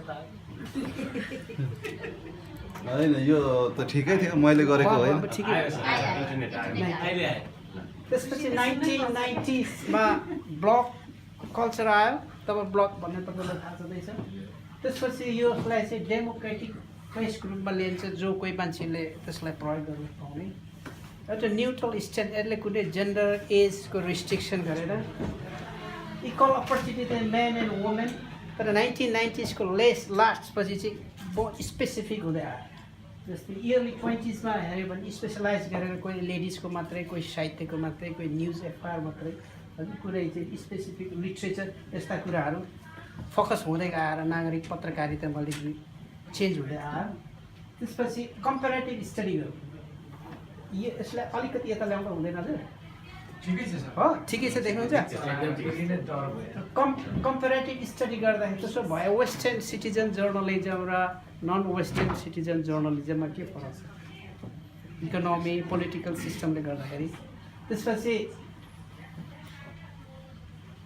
वेस्टर्न जर्नलिजम सिटिजन जर्नलिजम हेरौँ लिबरल डेमोक्रेसी र मान्छेहरूसँग freedom in speech press freedom भएको हुनाले तिनीहरू आफ्नो कुराहरू सजिलै लेख्न सक्छन् र वेस्टर्न सिटिजन जर्नलिजम मेन स्ट्रिमको पार्ट भएको छ हिजो आज बिबिसी न्युज हेर्नु भने तल सर एउटा न्युज आइरहेको हुन्छ कि तपाईँ स्पोर्टमा आउनुहुन्छ भने प्लिज हामीलाई पठाइदिनुहोस् we publish that so western citizen journalism चाहिँ मेन स्ट्रिमको एउटा अङ्ग हुँदै आएको छ जस्तै बिबिसी है त्यसपछि गएर गार्जियन्समा एउटा पत्रकार छ उनी चाहिँ उनको नाम चाहिँ एन्ड्रु स्प्यारो एक दिनमा 14,000 वर्डको स्टोरी लेखेर उनले रेकर्ड राखेको भनेर देखाएको छ है अनि यसले चाहिँ 3,50,000 युनिक युजरहरू एट्र्याक्ट गराएको छ गार्जियनको वेबसाइटमा मोर इन्टरेक्टिभ त्यसपछि गएर ग्रेटर भोइस इन्फर्मेन्ट अहिले आएर एउटा mumsnet.com भन्ने छ त्यहाँ चाहिँ विशेष गरिकन केटी मान्छेहरूको महिलाहरूको आवाजहरूलाई लिएर डिस्कसन गरिन्छ non western citizen journalism alternative platform जो मान्छेले चाहिँ आफ्नो मेन स्ट्रिममा आफ्नो भोइस दिन सक्दैन उनीहरूले सिटिजन जर्नलिजम मार्फत विभिन्न ब्लग मार्फत उनीहरूले आफ्नो भोइसहरू राखेको छ जस्तै तपाईँले कति हेर्नुहुन्छ जस्तै नेपाली वी नेपाली.com हाम्रो नर्सिसिल चलाउनु भएको छ यो एउटा डायस्पोरिक पर्सपेक्टिभ हो त्यति मात्र भएन साउथ नन वेस्टर्न कन्ट्रीका मान्छेहरू चाहिँ पाए गरेर वेस्टर्न कन्ट्रीतिर अथवा डेभलप कन्ट्रीतिरमा गएर काम गरिसकेपछि त्यही बसिसकेपछि उनीहरूले नयाँ किसिमको एउटा जर्नलिजम प्र्याक्टिसहरू सुरु गरेको छ त्यो भनेको आफ्नो देशसँगको रिलेसन मेन्टेन गर्दा गर्दै पनि उनीहरूलाई आफ्नो किसिमको क्लस्टर बनाएर आफ्नो पर्सपेक्टिभहरू सेयर गरिरहेको छ तामिल नेट एक्टिभिजम छ त्यसमा तपाईँले अघि भन्नुभयो हो कि तामिलहरूको वेबसाइट कहाँ छ थाहा छैन युकेबाट चलाएर हुन्छ जस्तै tamilnet.com यो तामिलहरूको भोइस प्रमोट गर्छ त्यसपछि ओ माई न्युज भन्ने एउटा साउथ कोरियाको यो मिडिया चाहिँ कस्तो छ भने भेरी अल्टरनेटिभ मेन स्ट्रिमका मान्छेहरू आफ्नो स्टोरी छाप्नु पाएन भने अनि त्यहाँ गएर छापिदिन्छ 2004मा एउटा इलेक्सन भएको थियो त्यहाँको प्रेसिडेन्ट जितेको थियो जो चाहिँ कमिट सुसाइड पनि गरे ती मान्छेले जित्ने बित्तिकै उनी ओ माई न्युजमा गएर इन्टरभ्यू दियो अफिसियल इन्टरभ्यू त्यसो भएको that is becoming more part of main stream media मलेसिया.com भन्नेमा चाहिँ कस्तो रहेछ भने यो चाहिँ अलिकति मुस्लिमहरूले डोमिनेटेड भएकोले त्यहाँको नन मुस्लिमहरू चाहिँ पत्रकार हुँदाखेरि इनकेस मुस्लिमहरूको फरमा चाहिँ न्युज लेख्नु पऱ्यो भने उनीहरूले आफ्नो साथीलाई भने ल मैले यस्तो न्युज कभर गर्दैछु यो मुस्लिमको चाहिँ अलिकति प्रायोरिटी फोकस गरेर मलाई एडिटोरियल एडभाइस दिएको छ गाइडलाइन छ त्यसै कारणले अर्को पर्सपेक्टिभबाट लेख भनेर मलेसिया न्युज केसमा न्युजहरू लेखेको रिसर्चहरूले भेटाएको छ माई संसार भन्ने एउटा नेपालबाट निस्केको सबैले धेरैले थाहा हुन्छ भोलिन्टियर काम गरिरहेछन् he is also trying to give information to people all over the world त्यसपछि गएर छिरिङ तोकबे अघि मैले कन्टेक्चुअलाइज गर्नु भने यी मान्छे चाहिँ प्रधानमन्त्री भुटानका प्रधानमन्त्री हुन् उनले चाहिँ एउटा ब्लग साइट निकालिसकेपछि उनले एभ्रिडे न्युज अपडेट गर्थे र उनको भोइस चाहिँ जहिले पनि अपोजिसन हुन्थ्यो यो पनि अहिले एकदिनपछि आउँला त्यसपछि एन्ड इन्टरेक्टिभ खास यी न्युज पेपर यी वेबसाइटहरूको काम के हो भन्दा इन्टरेक्सन गर्ने पब्लिकसँग अनि ती पब्लिकहरूको भोइसले कसरी चाहिँ रिप्रेजेन्ट गरेर मेन स्ट्रिममा लग्ने अथवा पब्लिक स्फेयरमा लग्ने उद्देश्य देखिन्छ विशेषमा त्यो बेला सेन्ट्रल कन्सेप्ट चाहिँ के हो भन्दाखेरि वेस्टर्न सिटिजन जर्नलिस्टहरू प्राय गरेर जो अहिले भएको सिस्टम छ त्यसलाई रिफर्म गरौँ चेन्ज नगरौँ तर यसलाई रिफर्म गरेर यसका डिफिसिटहरू के छन् यसका स्ट्रेन्थहरू के छन् विकनेसेसको त्यसलाई एड्रेस गरौँ भन्ने चाहिँ कन्सेप्ट छ नन वेस्टर्न कन्सेप्ट सिटिजन जर्नलिजमको चाहिँ रिफर्म पनि गरौँ if that is not going to work just remove out त्यसो भएकोले कति धेरै ठाउँहरूमा नन वेस्टर्न सिटिजन जर्नलिजमको रिभर्सनरी एप्रोच पनि छ त्यसपछि द मिडिया त्यसो भए media main stream media fail भयो कि अन ट्रान्जिसन यो चेन्ज हुँदैछ या यो चाहिँ फेल भएको भन्ने एउटा क्वेसन आउनसक्छ त्यसमा चाहिँ जर्नलिजम प्र्याक्टिस चाहिँ भ्यारी फरक फरक हुन्छ देशअनुसार त्यहाँको चाहिँ ठाउँअनुसार एउटा लिगल फ्रेम अनुसार फरक भएको हुनाले इट डिपेन्ड्स अन कुनै ठाउँमा यो ट्रान्जिसन हो कुनै ठाउँमा जस्तो वेस्टर्नको कन्सेप्टमा हेऱ्यो भने यो ट्रान्जिसन हो नन वेस्टर्न कन्ट्रीमा प्रोबेबली नट त्यसै साउथ एसियन पर्सपेक्टिभहरू साउथ एसियन पर्सपेक्टिभमा सिटिजन जर्नलिजम चाहिँ यसले एडिसनल न्युजहरू दिन्छ जस्तै मुम्बई टेरर एट्याक 2015मा चाहिँ अब तपाईँहरू हुँदाखेरि हामीले कान्तिपुर न्युज हेर्ने भन्दा बढी फेसबुकमा हेर्ने मान्छेहरू थियो ब्लगमा के निकाल्यो अथवा कसले निकाल्यो भनेर मेन स्ट्रिम लिएर अलिकति ढिलो हुन्थ्यो अनि त्यो सिटिजन जर्नलिस्टहरू कुनै बेला स्पोर्टमा हुन्थ्यो अनि उनले त्यो फोटो चाहिँ खिच्यो अनि थोरै क्याप्सन जस्तो न्युजहरू राख्थे अनि त्यसको आधारबाट मान्छेहरूले संसारभरि इन्टरेक्सन गर्थे त्यसैले पैसा पनि धेरै उठाए त्यस बेला एउटा डोनेसनको पनि आयो अब अर्को कुरा नन वेस्टर्न कन्ट्रिजहरूको चाहिँ एउटा सिटिजन जर्नलिजमको कन्सेप्ट के भन्दा they exchange information each other आफूमा इन्फर्मेसन एक्सचेन्ज गर्ने अनि आफू भक्सँगको भएको कुराहरू आफ्नो घरमा बसेको मान्छेहरूलाई आफ्नो नातागोतालाई आफ्नो देशका मान्छेहरूलाई दिने काम पनि गर्छ अल्टरनेटिभ न्युज मिडिया चाहिँ साउथ एसियन सिटिजन जर्नलिजम चाहिँ मोर इन्टरेक्टिभ लेस क्रिएटिभ भन्दा उनीहरू मोर इन्टरेक्टिभ टाइपको जर्नलिजम गर्छन् त्यसपछि तिनीहरू साउथ एसियन सिटिजन जर्नलिस्टहरू इन्टरनेसनल कुराहरूलाई कभर गर्छु भने पनि उनीहरू लोकल्लीदेखि बाहिर जान सकेर देखिँदैन कम्युनिकेसन विथ आउटसाइड तर one of the main objective is outside कल्चरसँग कम्युनिकेसन गर्ने विशेष गरेर अङ्ग्रेजी वेबसाइटहरू छ होइन अब यो नेपालको कन्टेक्स्टमा मात्रै होइन अब जुन देशको राष्ट्रिय भाषा अङ्ग्रेजी होइन तिनीहरूलाई अङ्ग्रेजीमा न्युज लेख्न आवश्यक किन पऱ्यो भन्दा that is to communicate with outside people who speak English. त्यसपछि चाहिँ सेल्फ एक्सप्रेसन कतिपय साउथ एसियन सिटिजन जर्नलिस्ट आफूलाई भएको कुरा राख्छन्, आफूले लागेको कुराहरू दिन्छन्, जस्तै मोर लाइक फिक्सन, कथाहरू लेखेर है, कविताहरू लेखेर। त्यसपछि कल्चरल भ्यालुजहरू पनि प्रमोट गर्छन्। कतिपय ठाउँमा कस्तो भेटेको छ भने आफूसँग भएको किम्बदन्तीहरू, आफूसँग भएको लोककथाहरू पनि पब्लिस गरेको भेटेको छ। त्यसै गरी कमर्सियल मोटिभ हिजो आज आएर त्यस्तो गरिसकेपछि सिटिजन जर्नलिस्ट विशेष गरेर ब्लगहरू चलाउनेहरूले पैसा कमाउनको लागि कतै कतै एडभर्टाइजरको ट्यारिफहरू पनि हामीले भेटेका छौँ। पोलिटिकल मैले चाहिँ मेरो स्टडीमा म पिएचडी गर्दाखेरि साउथ एसियालाई हेरेको थिएँ, सबैभन्दा बढी चाहिँ 24% पोलिटिकल न्युज, त्यसपछि सेकेन्डमा आएर 24% फिक्सन है तपाईँको, र सबैभन्दा थोरै चाहिँ स्पोर्ट्स। सायद यो देशमा सबैभन्दा बढी माग हुने स्पोर्ट्स होला, जस अपोजिट।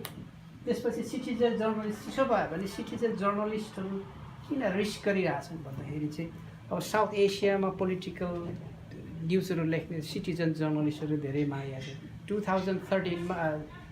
2012मा जब म बङ्गलादेशमा मात्रै 3जना सिटिजन जर्नलिस्टहरू मागेको थियो। किन भन्दाखेरि why they want to do that भन्दाखेरि त्यहाँनिर चाहिँ risky for political change and in this society. त्यसपछि केस स्टडी, थोरै समय थोरै भयो म अलिकति गरिरहेको छु। केस स्टडीमा यो चाहिँ मन्स नेट भन्ने चाहिँ डिस्कसन फोरम हो है। युकेमा 2000मा जस्टिन रोबर्ट र क्यारोलाइन भन्ने दुईजना पत्रकार थिए, तिनीहरूले सुरु गरेका थियो त्यो वेबसाइट। समय भएन यहाँ। तिनीहरूको अहिले 12 मिलियन युनिक भिजिटरहरू छ, 1.2 मिलियन पेज भ्यूहरू छ every day per month, not every day. डिस्कसनहरू चाहिँ तिनीहरू चाहिँ के गर्छन् भने अहिले एकाडेमिसियनहरू पनि इन्भल्भ भएछ, धेरै युनिभर्सिटीको रिसर्चरहरू प्रोफेसरहरू पनि पार्टिसिपेट छन्। मेनली चाहिँ यसले भोइस के ल्याएको छ भने advice and wide range of issues, तर मेनली चाहिँ उनीहरू फ्यामिली इस्यु र फेमिनिजम एगेन्स्ट द मेन है। पुरुषहरूले हामीलाई चाहिँ नि यस्तो गरे त्यसो गरे भने त्यहाँ कन्सोलेसन डिफेन्डमा तपाईँहरूले हेर्नु होला। त्यसपछि रिलिजियस स्पिरिचुअल फेमिनिस्टहरू छन्। त्यसपछि 97% मान्छेहरू चाहिँ मदर छन्, 0.2% चाहिँ फादर छन् भनेर एकपटक जोक पनि गर्थे, यो विवाह नभएको मान्छेहरू। यो चाहिँ मेरो सुपरभाइजरले रिसर्च गर्नुभएको, उहाँको डाटा लेखिदिने। त्यसपछि वेब च्याट्स, त्यसमा चाहिँ इलेक्सन भएको बेला पोलिटिसियनहरू अतालिएर अब सर्वे छ, सर्वेले त अप्स एन्ड डाउन देखाइरहन्छ। अनि त्यस बेला 2010मा डेभिड क्यामरन पनि गएको थियो इन्टरभ्यू दिन वेब क्याममा। अनि लिस्ट छ त्यो तपाईँहरूले हेर्नु सक्नुहुन्छ। छेरिङ तोब्गे भन्ने चाहिँ प्राइम मिनिस्टर, यसले चाहिँ 2008मा एउटा छेरिङ तोब्गे भन्ने वेबसाइट निकाल्यो, पब्लिस गर्यो। सुरु गरिसकेपछि उसको पहिलो चाहिँ के थियो भने म चाहिँ युवाहरूको भोइसलाई रिप्रेजेन्ट गर्छु र युवाहरूलाई इन्करेज गर्छु भन्ने चाहिँ उसको भोइस थियो। उसले सुरु गरेको थियो।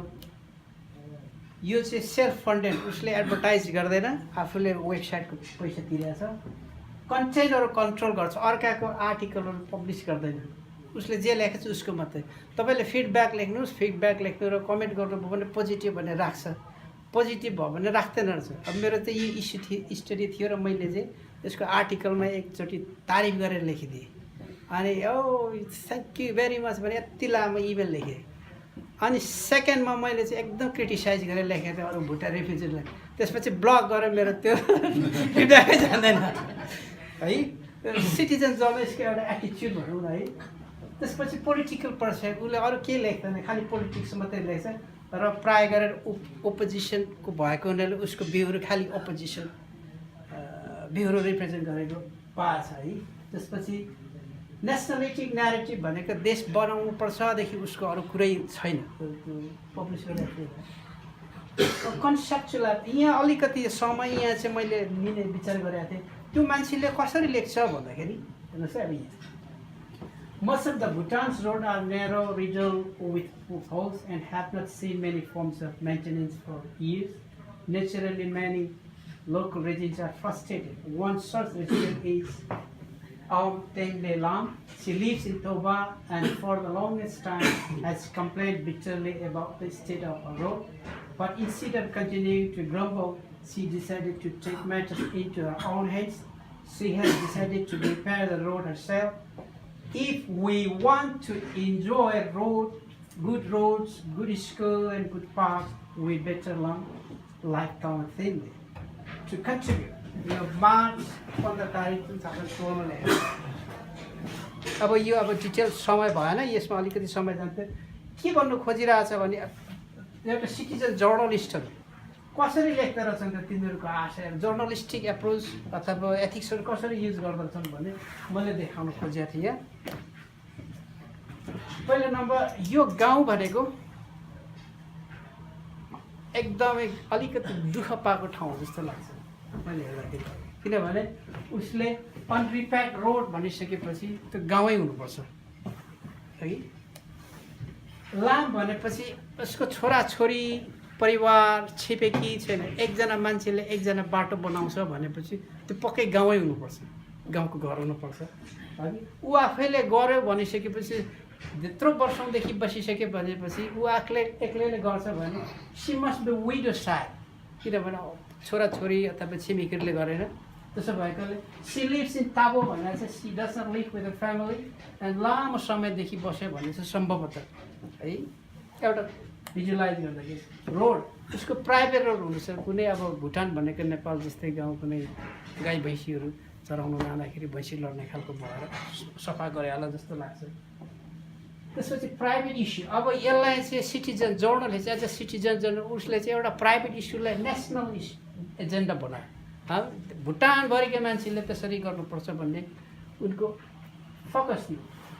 इन्डाइरेक्ट वार्निङ त्यसमा के दियो भने if we are not doing that along line we better learn from town, यो बाटो सिक भएन भने स्कुल राम्रो बाटो हुँदैन, स्कुलहरू पाइँदैन भन्ने खालको वार्निङ दिएछ। Local government of the school ऊ चाहिँ अपोजिसनको पार्टी हो, वाट इज इज रोल दियर भन्दाखेरि उसले चाहिँ सम्भवतः पोलिटिकल एजेन्डाको लागि होला, इलेक्सन आइरहेको थियो 13 मा थियो, त्यसो भएकोले उसले पोलिटिकल डिस्कोर्सहरू अपोजिसनबाट भोइसबाट कहिले पनि गरेन। एउटा एक्जाम्पल है। अनि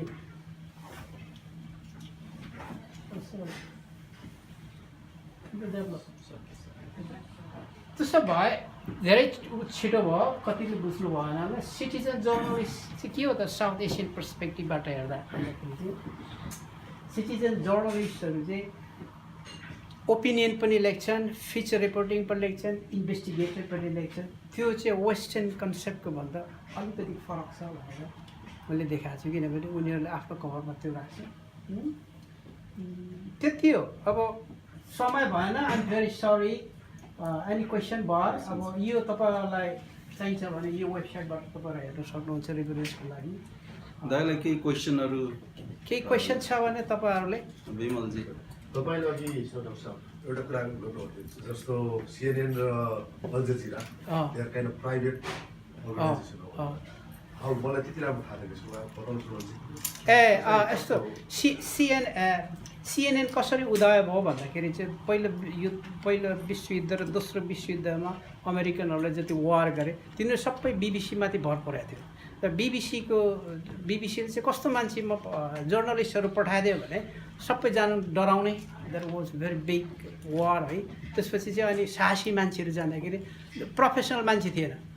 अनि त्यहाँ जाँदाखेरि चाहिँ जर्नलिस्टहरू चाहिँ आर्मीले जहाँ जहाँ बस्छ सेफ्टी ठाउँमा बस्ने, त्यसपछि चाहिँ लडाइँ भयो। अब त्यो कर्नेलले अथवा त्यहाँ कमान्डर इन चिफ को छ त्यसले मान्छेले कतिजना मान्छे मऱ्यो भनेर सोध्यो। अब त्यसले यसरी 50जना मान्छे मरेछ भने त्यो न्युज चाहिँ 50जना भनेर BBC निकाले, 50जना मान्छे मऱ्यो, 100जना मान्छे मऱ्यो। पछि अमेरिकालाई के थाहा पायो भने हामीले BBC-मा भर परेपछि हामीले वारमा धेरै क्षति गुमाएछौँ भनेर फिल गर्यो। एट द सेम टाइम उनीहरूले पनि अल्टरनेटिभ खोजिरहेको थियो 1980 मा। अनि उनीहरूले चाहिँ यो एउटा CNN खोले। CNN र BBC भइसकेपछि यिनीहरू चाहिँ ग्लोबल भ्यू चाहिँ डोमिनेट गरे। उनीहरूले जे भन्छ त्यही मान्नु पर्यो संसारले। जस्तै 1990 को त्यो जस्तै कुवेतलाई इन्भेसन गर्दाखेरि ग्लोबल भ्यू भनेको CNN र BBC थियो। त्यसपछि चाहिँ मुस्लिमहरूलाई धेरै खेदो गरेको हुनाले कतारबाट होइन CNN कतारबाट के भन्छ अल जजिरा एकजना एलाइट मान्छेले निकाले। एकैछिन है। त्यो भइसकेपछि जुन त मिडल इस्ट पर्सपेक्टिभ आयो त्यसपछि त्यसले पब्लिक भ्यूलाई धेरै चेन्ज गरिसकेपछि अनि त्यहाँ संसारभरि अहिले धेरै संसारमा धेरै देशहरू छन्, धेरै मान्छे छन् जुनले उनीहरूको पोलिटिकल भ्यू आफ्नो भ्यूहरू प्रमोट गरिरहेछन्। त्यसमध्ये एउटा अघि पनि CNN के अरे यो चाइनाको CCTV भयो, प्रेस टिभी भयो, रसियाको आफ्नै छ रसिया टुडे हेर्नुभयो भने रसियाले बेलायतको लागि स्पेसल एउटा सेक्सन बनाएको छ। अमेरिकाको छैन, ल बेलायतको न्युज हेर्छौ भनेर एउटा सेक्सनै राखिदिएको छ। अनि यहाँ मान्छेहरूले कोही भन्छन् भने रसियाले त्यत्रो पैसा खर्च गरेर बेलायतीहरूलाई किन शिक्षा दिइरहेछ भनेर पनि केटीलाई सेटर गर्छन्, जति गर्छन्। त्यसो भएकोले त्यो चाहिँ हो। यसमा डक्टर साहब एउटा उहाँको क्वेसनमा एउटा BBC को सानो क्ल्यारिफाई गर्नु पऱ्यो। BBC र CNN को डिफरेन्स, BBC हामी ट्याक्स पेयर हो, सो BBC गभर्मेन्टको हो। सो गर्दाखेरि उहाँले भन्नुभएको कुरा चाहिँ BBC did not want to take risk. उहाँले भनेपछि किन too many litigations, public, human rights, civic right involve थियो। सो BBC इन्डिपेन्डेन्ट होइन। अहिले पनि तपाईँलाई हाम्रो हो BBC। सो BBCलाई धेरैले मान्छे माने चाहिँ हामी तपाईँले त 145 कति तिर्छ नि हामी हो। So CNN if I am right Ted टर्नरले सुरु गरेको होइन, टेड टर्नरले किनेको हो। टेड टर्नरले बाउलाई म 24 आवर्स गर्छु भनेर सो टेड टर्नर जुन चाहिँ अहिले वार्नर ब्रदर्सलाई किनेको छ टेड टर्नर। अन्त टेड टर्नरले चाहिँ इन्डिपेन्डेन्ट उहाँले भनेको जस्तो साह्रै इन्डिपेन्डेन्ट भएर चाहिँ फर्स्ट 24 आवर न्युज जाने BBC होइन CNN हो। सो तपाईँ क्लियरिफिकेसनमा उहाँको मैले भनेको चाहिँ किन BBCले रिस्क लिएर भने चाहिँ BBC चाहिँ सर्भिस सेक्टर हो। सर्भिस सेक्टरमा मान्छेले के गर्नु सकेन, रिस्क लिनु सकेन। वेयरएज CNN मा अब उहाँले भनेको पैसावाला थियो। त्यसो भएकोले अब पत्रकारिता भन्दा पनि ठुलो कुरो चाहिँ के भने मिडियाले पब्लिकको भ्यूलाई सेप गर्छ। अहिले धेरै किसिमको मिडियाहरू आएकोले भने हाम्रो ग्लोबल भ्यू एकदमै डिभाइडेड छ। किनभने हामीसँग धेरै किसिमको मिडियाहरू छन् त्यो ग्लोबल भ्यू चाहिँ हामी प्रमोट गर्छौँ भनेर। त्यसो भएको हुनाले कुनै बेला western non western perspective, Middle East perspective, Chinese perspective, Iranian perspective त्यसरी डेभलप हुँदैछ। एउटा त्यसले कन्फ्युजन गर्दाखेरि कुनै बेला अशान्ति मान्छेमा एक किसिमको डाउट हुन कारण पनि केही हदसम्म मिडियाको जिम्मेवारी छ। त्यसो भएकोले केही क्वेसन छैन भने एउटै कुरा के भन्छु भने मैले बुझेअनुसार चाहिँ पत्रकारिता भन्ने कुरो चाहिँ डेफिनेसन चाहिँ आर्ट्स हो। कसरी पत्रिका लेख्ने, न्युज लेख्ने, कसरी इन्टरभ्यू लिने, कसरी चाहिँ राम्रो प्रस्तुति गर्ने, कुन कुराहरूलाई चाहिँ एभोइड गर्ने भन्ने हो। तर त्योभन्दा इम्पोर्टेन्ट कुरो चाहिँ पत्रकारितामा अहिले इन्टिग्रिटी, इमान्दारिताको कुरा हो। हामीलाई ग्रामरसँग मतलब भएन, भाषासँग मतलब भएन, तर हामीले पत्रकारिता गर्दाखेरि समाज, देश, जनताप्रति कति इमान्दारी हुन्छ त्यसमा भर पर्छ। हजुर time the voice is just few seconds basically it's the OY News International कुराहरु म त्यतिखेर नेपालबाट पठाउने थिएँ, काम गर्थे थिएँ, पठाउँथे त्यही न्युज एउटा न्युज गरेको थिएँ जसले गर्दाखेरि चाहिँ मलाई लाइक अलिअलि पैसा पनि आयो। त्यो पैसा त्यो चाहिँ गाउँमै जहाँ जुन समुदायको जुन खालको प्रब्लम इस्युजको त्यहीबाट त्यही दिएँ मैले, त्यो अलिक खालको कुरा। तर अहिले चाहिँ आजको कुराहरू त्यस्तो खालको सिटिजन जर्नलिजम त्यस्तो खालको एउटा आइसकेको छ। अब अहिले त अब यो फेसबुक नै अब ठुलो पत्रकारिता आफै हरेक मान्छेलाई आफैले पत्रकारिता गर्न सक्ने स्थितिसम्म पनि पुऱ्याएको छ होइन, पेज त्यो खालको। मेरो भनाइ चाहिँ कहाँ भन्दा कि आज हामी यहाँ जस्तो मोस्ट अफ दि आदिवासी जनजाति पत्रकारहरू साथीहरू हुनुहुन्छ, सो म त्यो कारणबाट सायद बाहिर होला। त्यो सिटिजन जर्नलिजमले आदिवासीहरू यहाँ बेलायतमा आइसके पछाडि आदिवासीहरू फेरि आदिवासी पनि रहिराख्ने हो कि होइन अथवा नरहने हो कि अथवा नेपालको आदिवासी आन्दोलनलाई चाहिँ सघाउने हो कि अथवा त्यो पर्सपेक्टिभबाट चाहिँ नि सिटिजन जर्नलिजमको कनेक्सन हुनुपर्ने त्यो कहीँ मिस भइरहेको जस्तो आई फिल होइन त्यो यस्तो त्यो अलिकति त्यो कस्तो भयो भने त्यो मोर सब्जेक्टिभ भयो अलिकति मिसन जर्नलिजम जस्तो हुनसक्छ है तर पत्रकारिताको काम त्यो जनजाति होस् नन जनजाति होस् अब नेपालको कन्टेक्स्टमा हो भने यो छेत्री बाहुन होस् अथवा राई लिम्बू गुरुङ मगर त्योसँग मतलब भएन what is see they and what is important for society त्यसो भएकोले जात क्षेत्र धर्म भाषा लिङ्गलाई चाहिँ प्राथमिकता दियो भने that's not going to be journalism त्यसो भएकोले अब उहाँले जो सुरु गर्नु भएको छ यो एउटा फोरम होला तर फेरि पत्रकारितामा त्यो डेफिनेसनहरू त्यो क्वालिटीहरू भयो भने त्यसले सोसाइटीलाई बिगार्छ सोसाइटीलाई डिभाइड गर्छ त्यसरी हामीले अघि बिबिसी आदिवासी जनजाति पक्षीय पत्रकारिता गर्नुले चाहिँ समाजलाई बिगार्छ होइन समाजलाई बिगार्छ छैन पत्रकारितालाई चाहिँ गर्नु हुँदैन त्यसको अल्टरनेटिभहरू त तपाईँ कुनै किसिमको अरू अभियानहरू चलाउन सक्नुहुन्छ अरू किसिमको फोरमहरू चलाउन सक्नुहुन्छ पत्रकारिताको नाउँबाट एउटा राईलाई चाहिँ इन्फर्मेसन दिएर ल हामी राई हो यति जान्नुपर्छ भने that's not going to happen हुँदैन त्यो मैले देखेको चाहिँ कि तपाईँले के छ तपाईँको विचार के छ सुन्नु तपाईँ के छ त्यसमा होइन मेरो विचार त्यही भयो जस्तो गरिरहेको होला अब होइन त्यो चाहिँ नि पत्रकारिता भनेकै चाहिँ नि त्यो त देशकाल परिस्थिति जन्य हुन्छ मैले जानेको एकदम सर्ट एन्ड स्विट चाहिँ देशकाल परिस्थिति जन्य हुन्छ होइन अब कतिपय चाहिँ जस्तो तपाईँले भनेर अब्जेक्टिभिटी मात्रै नभएर कतिपय ठाउँ मिसन पनि हुन्छ होइन अब मिसन नहुँदै भनेदेखि सिएनएन हुँदैन थियो होइन अथवा चाहिँ नि यहाँको होइन बिबिसी पनि कतिपय ठाउँमा एउटा अब्जेक्टिभ बनाएर लागेको छ मिसन जर्नलिजम जहाँ संसारमा जहाँ पनि जे पनि हुन्छ होइन अनि अब त्यही जस्तो अब जनजातिहरूकै पक्षमा पनि होइन जस्तो अब उनीहरूको आर्थिक सामाजिक राजनैतिक कुराहरूलाई सपोर्ट हुने गरिकन लेख्दाखेरि केही हुन्छ जस्तो लाग्दैन तर के भन्दाखेरि होइन मतलब चाहिँ एउटा मिसनै बनाएर होइन एउटा पोलिटिकल्ली अथवा गर्ने भनेको एउटा जेनरल लेभलमा त त्यो ठिक नहोला होइन तर अब त्यो कुरा त मेन स्ट्रिममा पनि छ तपाईँ गोर्खापत्रमा हेर्नुभयो भने राई लिम्बूहरूले तिमीहरू आफ्नो भाषामा खबर लेखेर हामीले पेज छोडिदिन्छौँ भनेर भेजिदिएको छ त्यसपछि प्रमोसन थारूले तपाईँहरू थारूको भाषा एकदम इतिहासै सकेको तिम्रो आफ्नो पढ्ने मान्छे पनि छैन आएर तिमीहरूले लेखेर आफ्नो मान्छेले सचेत गर भनेर चाहिँ चितवनमा म गएको थिएँ यो डाटा कलेक्सन सेकेको सहरमा त्यस बेला चाहिँ त्यहाँको प्रायः जसो त्यो एफएम रेडियोहरूले त्यहाँको मान्छेहरूलाई आएर तिमीहरूको भाषामा चाहिँ समाचार भनिदेऊ जसले नेपाली बुझ्दैन भनेर प्रमोट गरिरहेको थियो त्यस्तो ठाउँ पनि कतिपय ठाउँमा मान्छेहरूले पाइरहेको थियो जर्नलिजम भन्दा पनि कम्युनिकेसन हो कम्युनिकेसन चाहिँ उसको ल्याङ्ग्वेजमा गर्ने भन्ने कुरा होइन तर जर्नलिजम गर्ने भन्ने कुरा चाहिँ अब कम्युनिकेसनबाट अलिकति फरक कुरा हुन्छ होइन र अब यसलाई चाहिँ धेरै हुँदैन बेसिकली के मैले जान्न चाहिरहेको भन्दाखेरि तपाईँ युकेमा बस्ने जति पनि आदिवासी जनजाति पत्रकार साथीहरू हुनुहुन्छ होइन उहाँको इस्युज भनेको चाहिँ जनजातिहरू आदिवासीहरूको नेपालको अभियानसँग के कनेक्सन हुन्छ अथवा चाहिँ तपाईँले जुन सिटिजन जर्नलिजमको एउटा ज्ञान हासिल गर्नु भएको छ त्यो कुरालाई चाहिँ कनेक्सन हुन्छ कि हुँदैन कि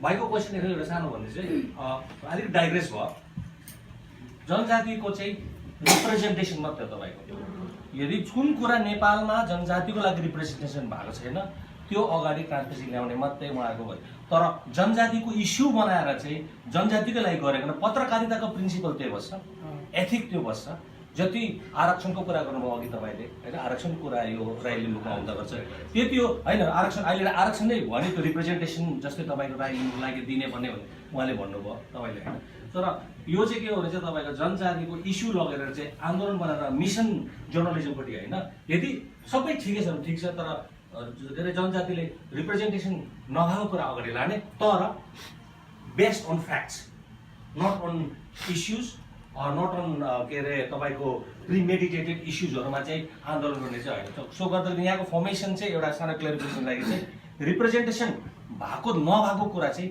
फेयरली स्क्वायरली ट्रुथमा बेस गरेर रिप्रेजेन्टेसन दिने हो यो चाहिँ मैले बुझेको अनुसार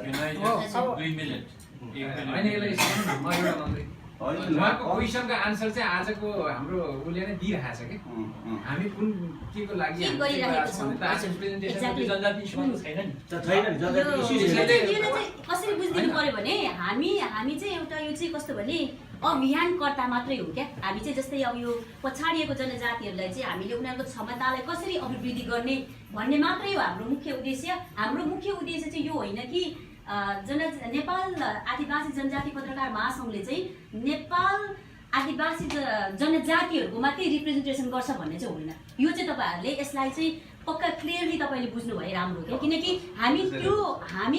हामीले चाहिँ हाम्रो पत्रकारिता भनेको हाम्रो पत्रकारको जुन के अरे विधानमा रहनु स्ट्यान्डमा बस्नु पर्थ्यो हामी त्यहाँ बसेर हामी काम गर्छौँ र हामीले कहिले पनि चाहिँ जनजातिहरूको विषयलाई मात्रै लिएर होइन त्यसलाई मात्रै चाहिँ हामीले चाहिँ प्रमोट गर्ने काम त्यसलाई अगाडि बढाउने काम अनि त्यसलाई चाहिँ त्यो ट्रुथलाई बङ्गाएर त्यसलाई गर्ने काम त्यो हामी गर्दैनौँ हाम्रो पत्रकारिता भनेको तपाईँको जसरी एफएनजेले गर्छ नि एफएनजे तपाईँ नेपाल पत्रकार महासङ्घले जसरी गर्छ नि हाम्रो सबै नै त्यसकै आदतमा र त्यसकै बेसमा बसेर हामी काम गर्छौँ र यसमा चाहिँ यो एउटा आदिवासी जनजाति भनेर यो बिचमा यो आएको चाहिँ के हो भने जस आदिवासी जनजाति हामी अलिकति पछाडिएको जनजाति यसलाई चाहिँ हामीले त्यो भित्रमा पर्ने जस्तै मानिसहरूलाई अथवा चाहिँ उनीहरूलाई चाहिँ उनीहरूको क्षमतालाई हामीले कसरी अभिवृद्धि गर्न सक्छौँ भनेर उनीहरूलाई अलिकति अगाडि ल्याउने मात्रै हो क्या हाम्रो यसमा अरू पत्रकारितामा चाहिँ हाम्रो त्यसमा चाहिँ काहीँ पनि हाम्रो अलिकति केही पनि छैन हामी जे तपाईँहरूले गर्नुहुन्छ त्यही नै गर्छौँ हामीले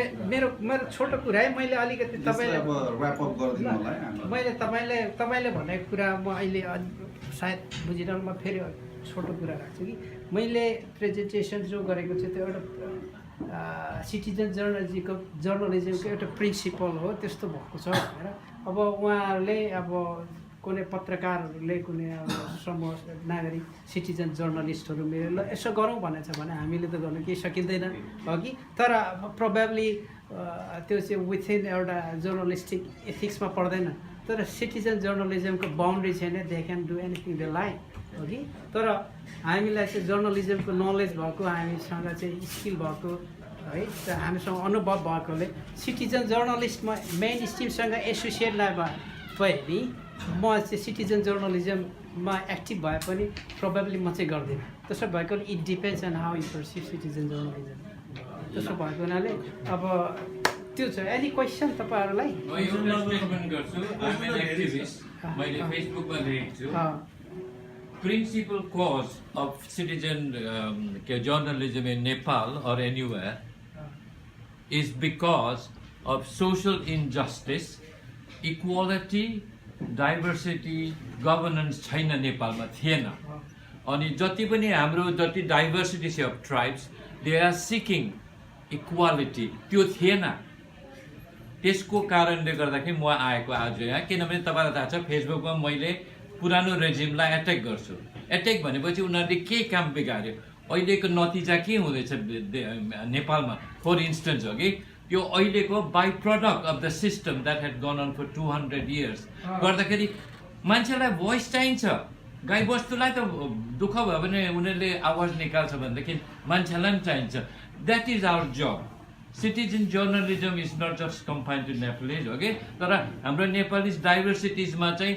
इक्वालिटी भएन that is the main cause of it जे भयो नि तपाईँहरूले जे विचार गर्नुहुन्छ कुन एङ्गलदेखि हुन्छ तर you have to go to the source कहाँदेखि सुरु भयो यसलाई भन्छ कोर एनालिसिस त्यो हेर्नु पर्यो त्यो बिटर ट्रुथ त्यो छ त्यो कारणले तपाईँहरू उठ्नु भएको जाग्नु भएको अर्को म तपाईँलाई इक्जाम्पल दिन्छु नेपालमा नभएर बेलायतमा भएको के हो गोर्खा इन्जस्टिस अगेन्स्ट गोर्खा ब्रिटिसले म त्यसको फर्स्ट नेपाली हो सुरु गर्ने गर्दाखेरि त्यसमा हामीले फ्याक्चुअल कुरा गर्नु पर्यो मलाई के को डर थियो भने MI5 र 6 ले मार्छ कि भन्ने डर थियो उनीहरूले त मार्छ नि मान्छे नपढाएको गर्दा पनि वी हेभ मोरल ड्युटी त्यसमा हामीले नेपाली भएर यो कुरा गर्नुपर्छ कि let us face the truth injustice भएको छ and we are taking equality governance of equality त्यही झगडा भइरहेको छ अहिले संसदमा थ्याङ्क यू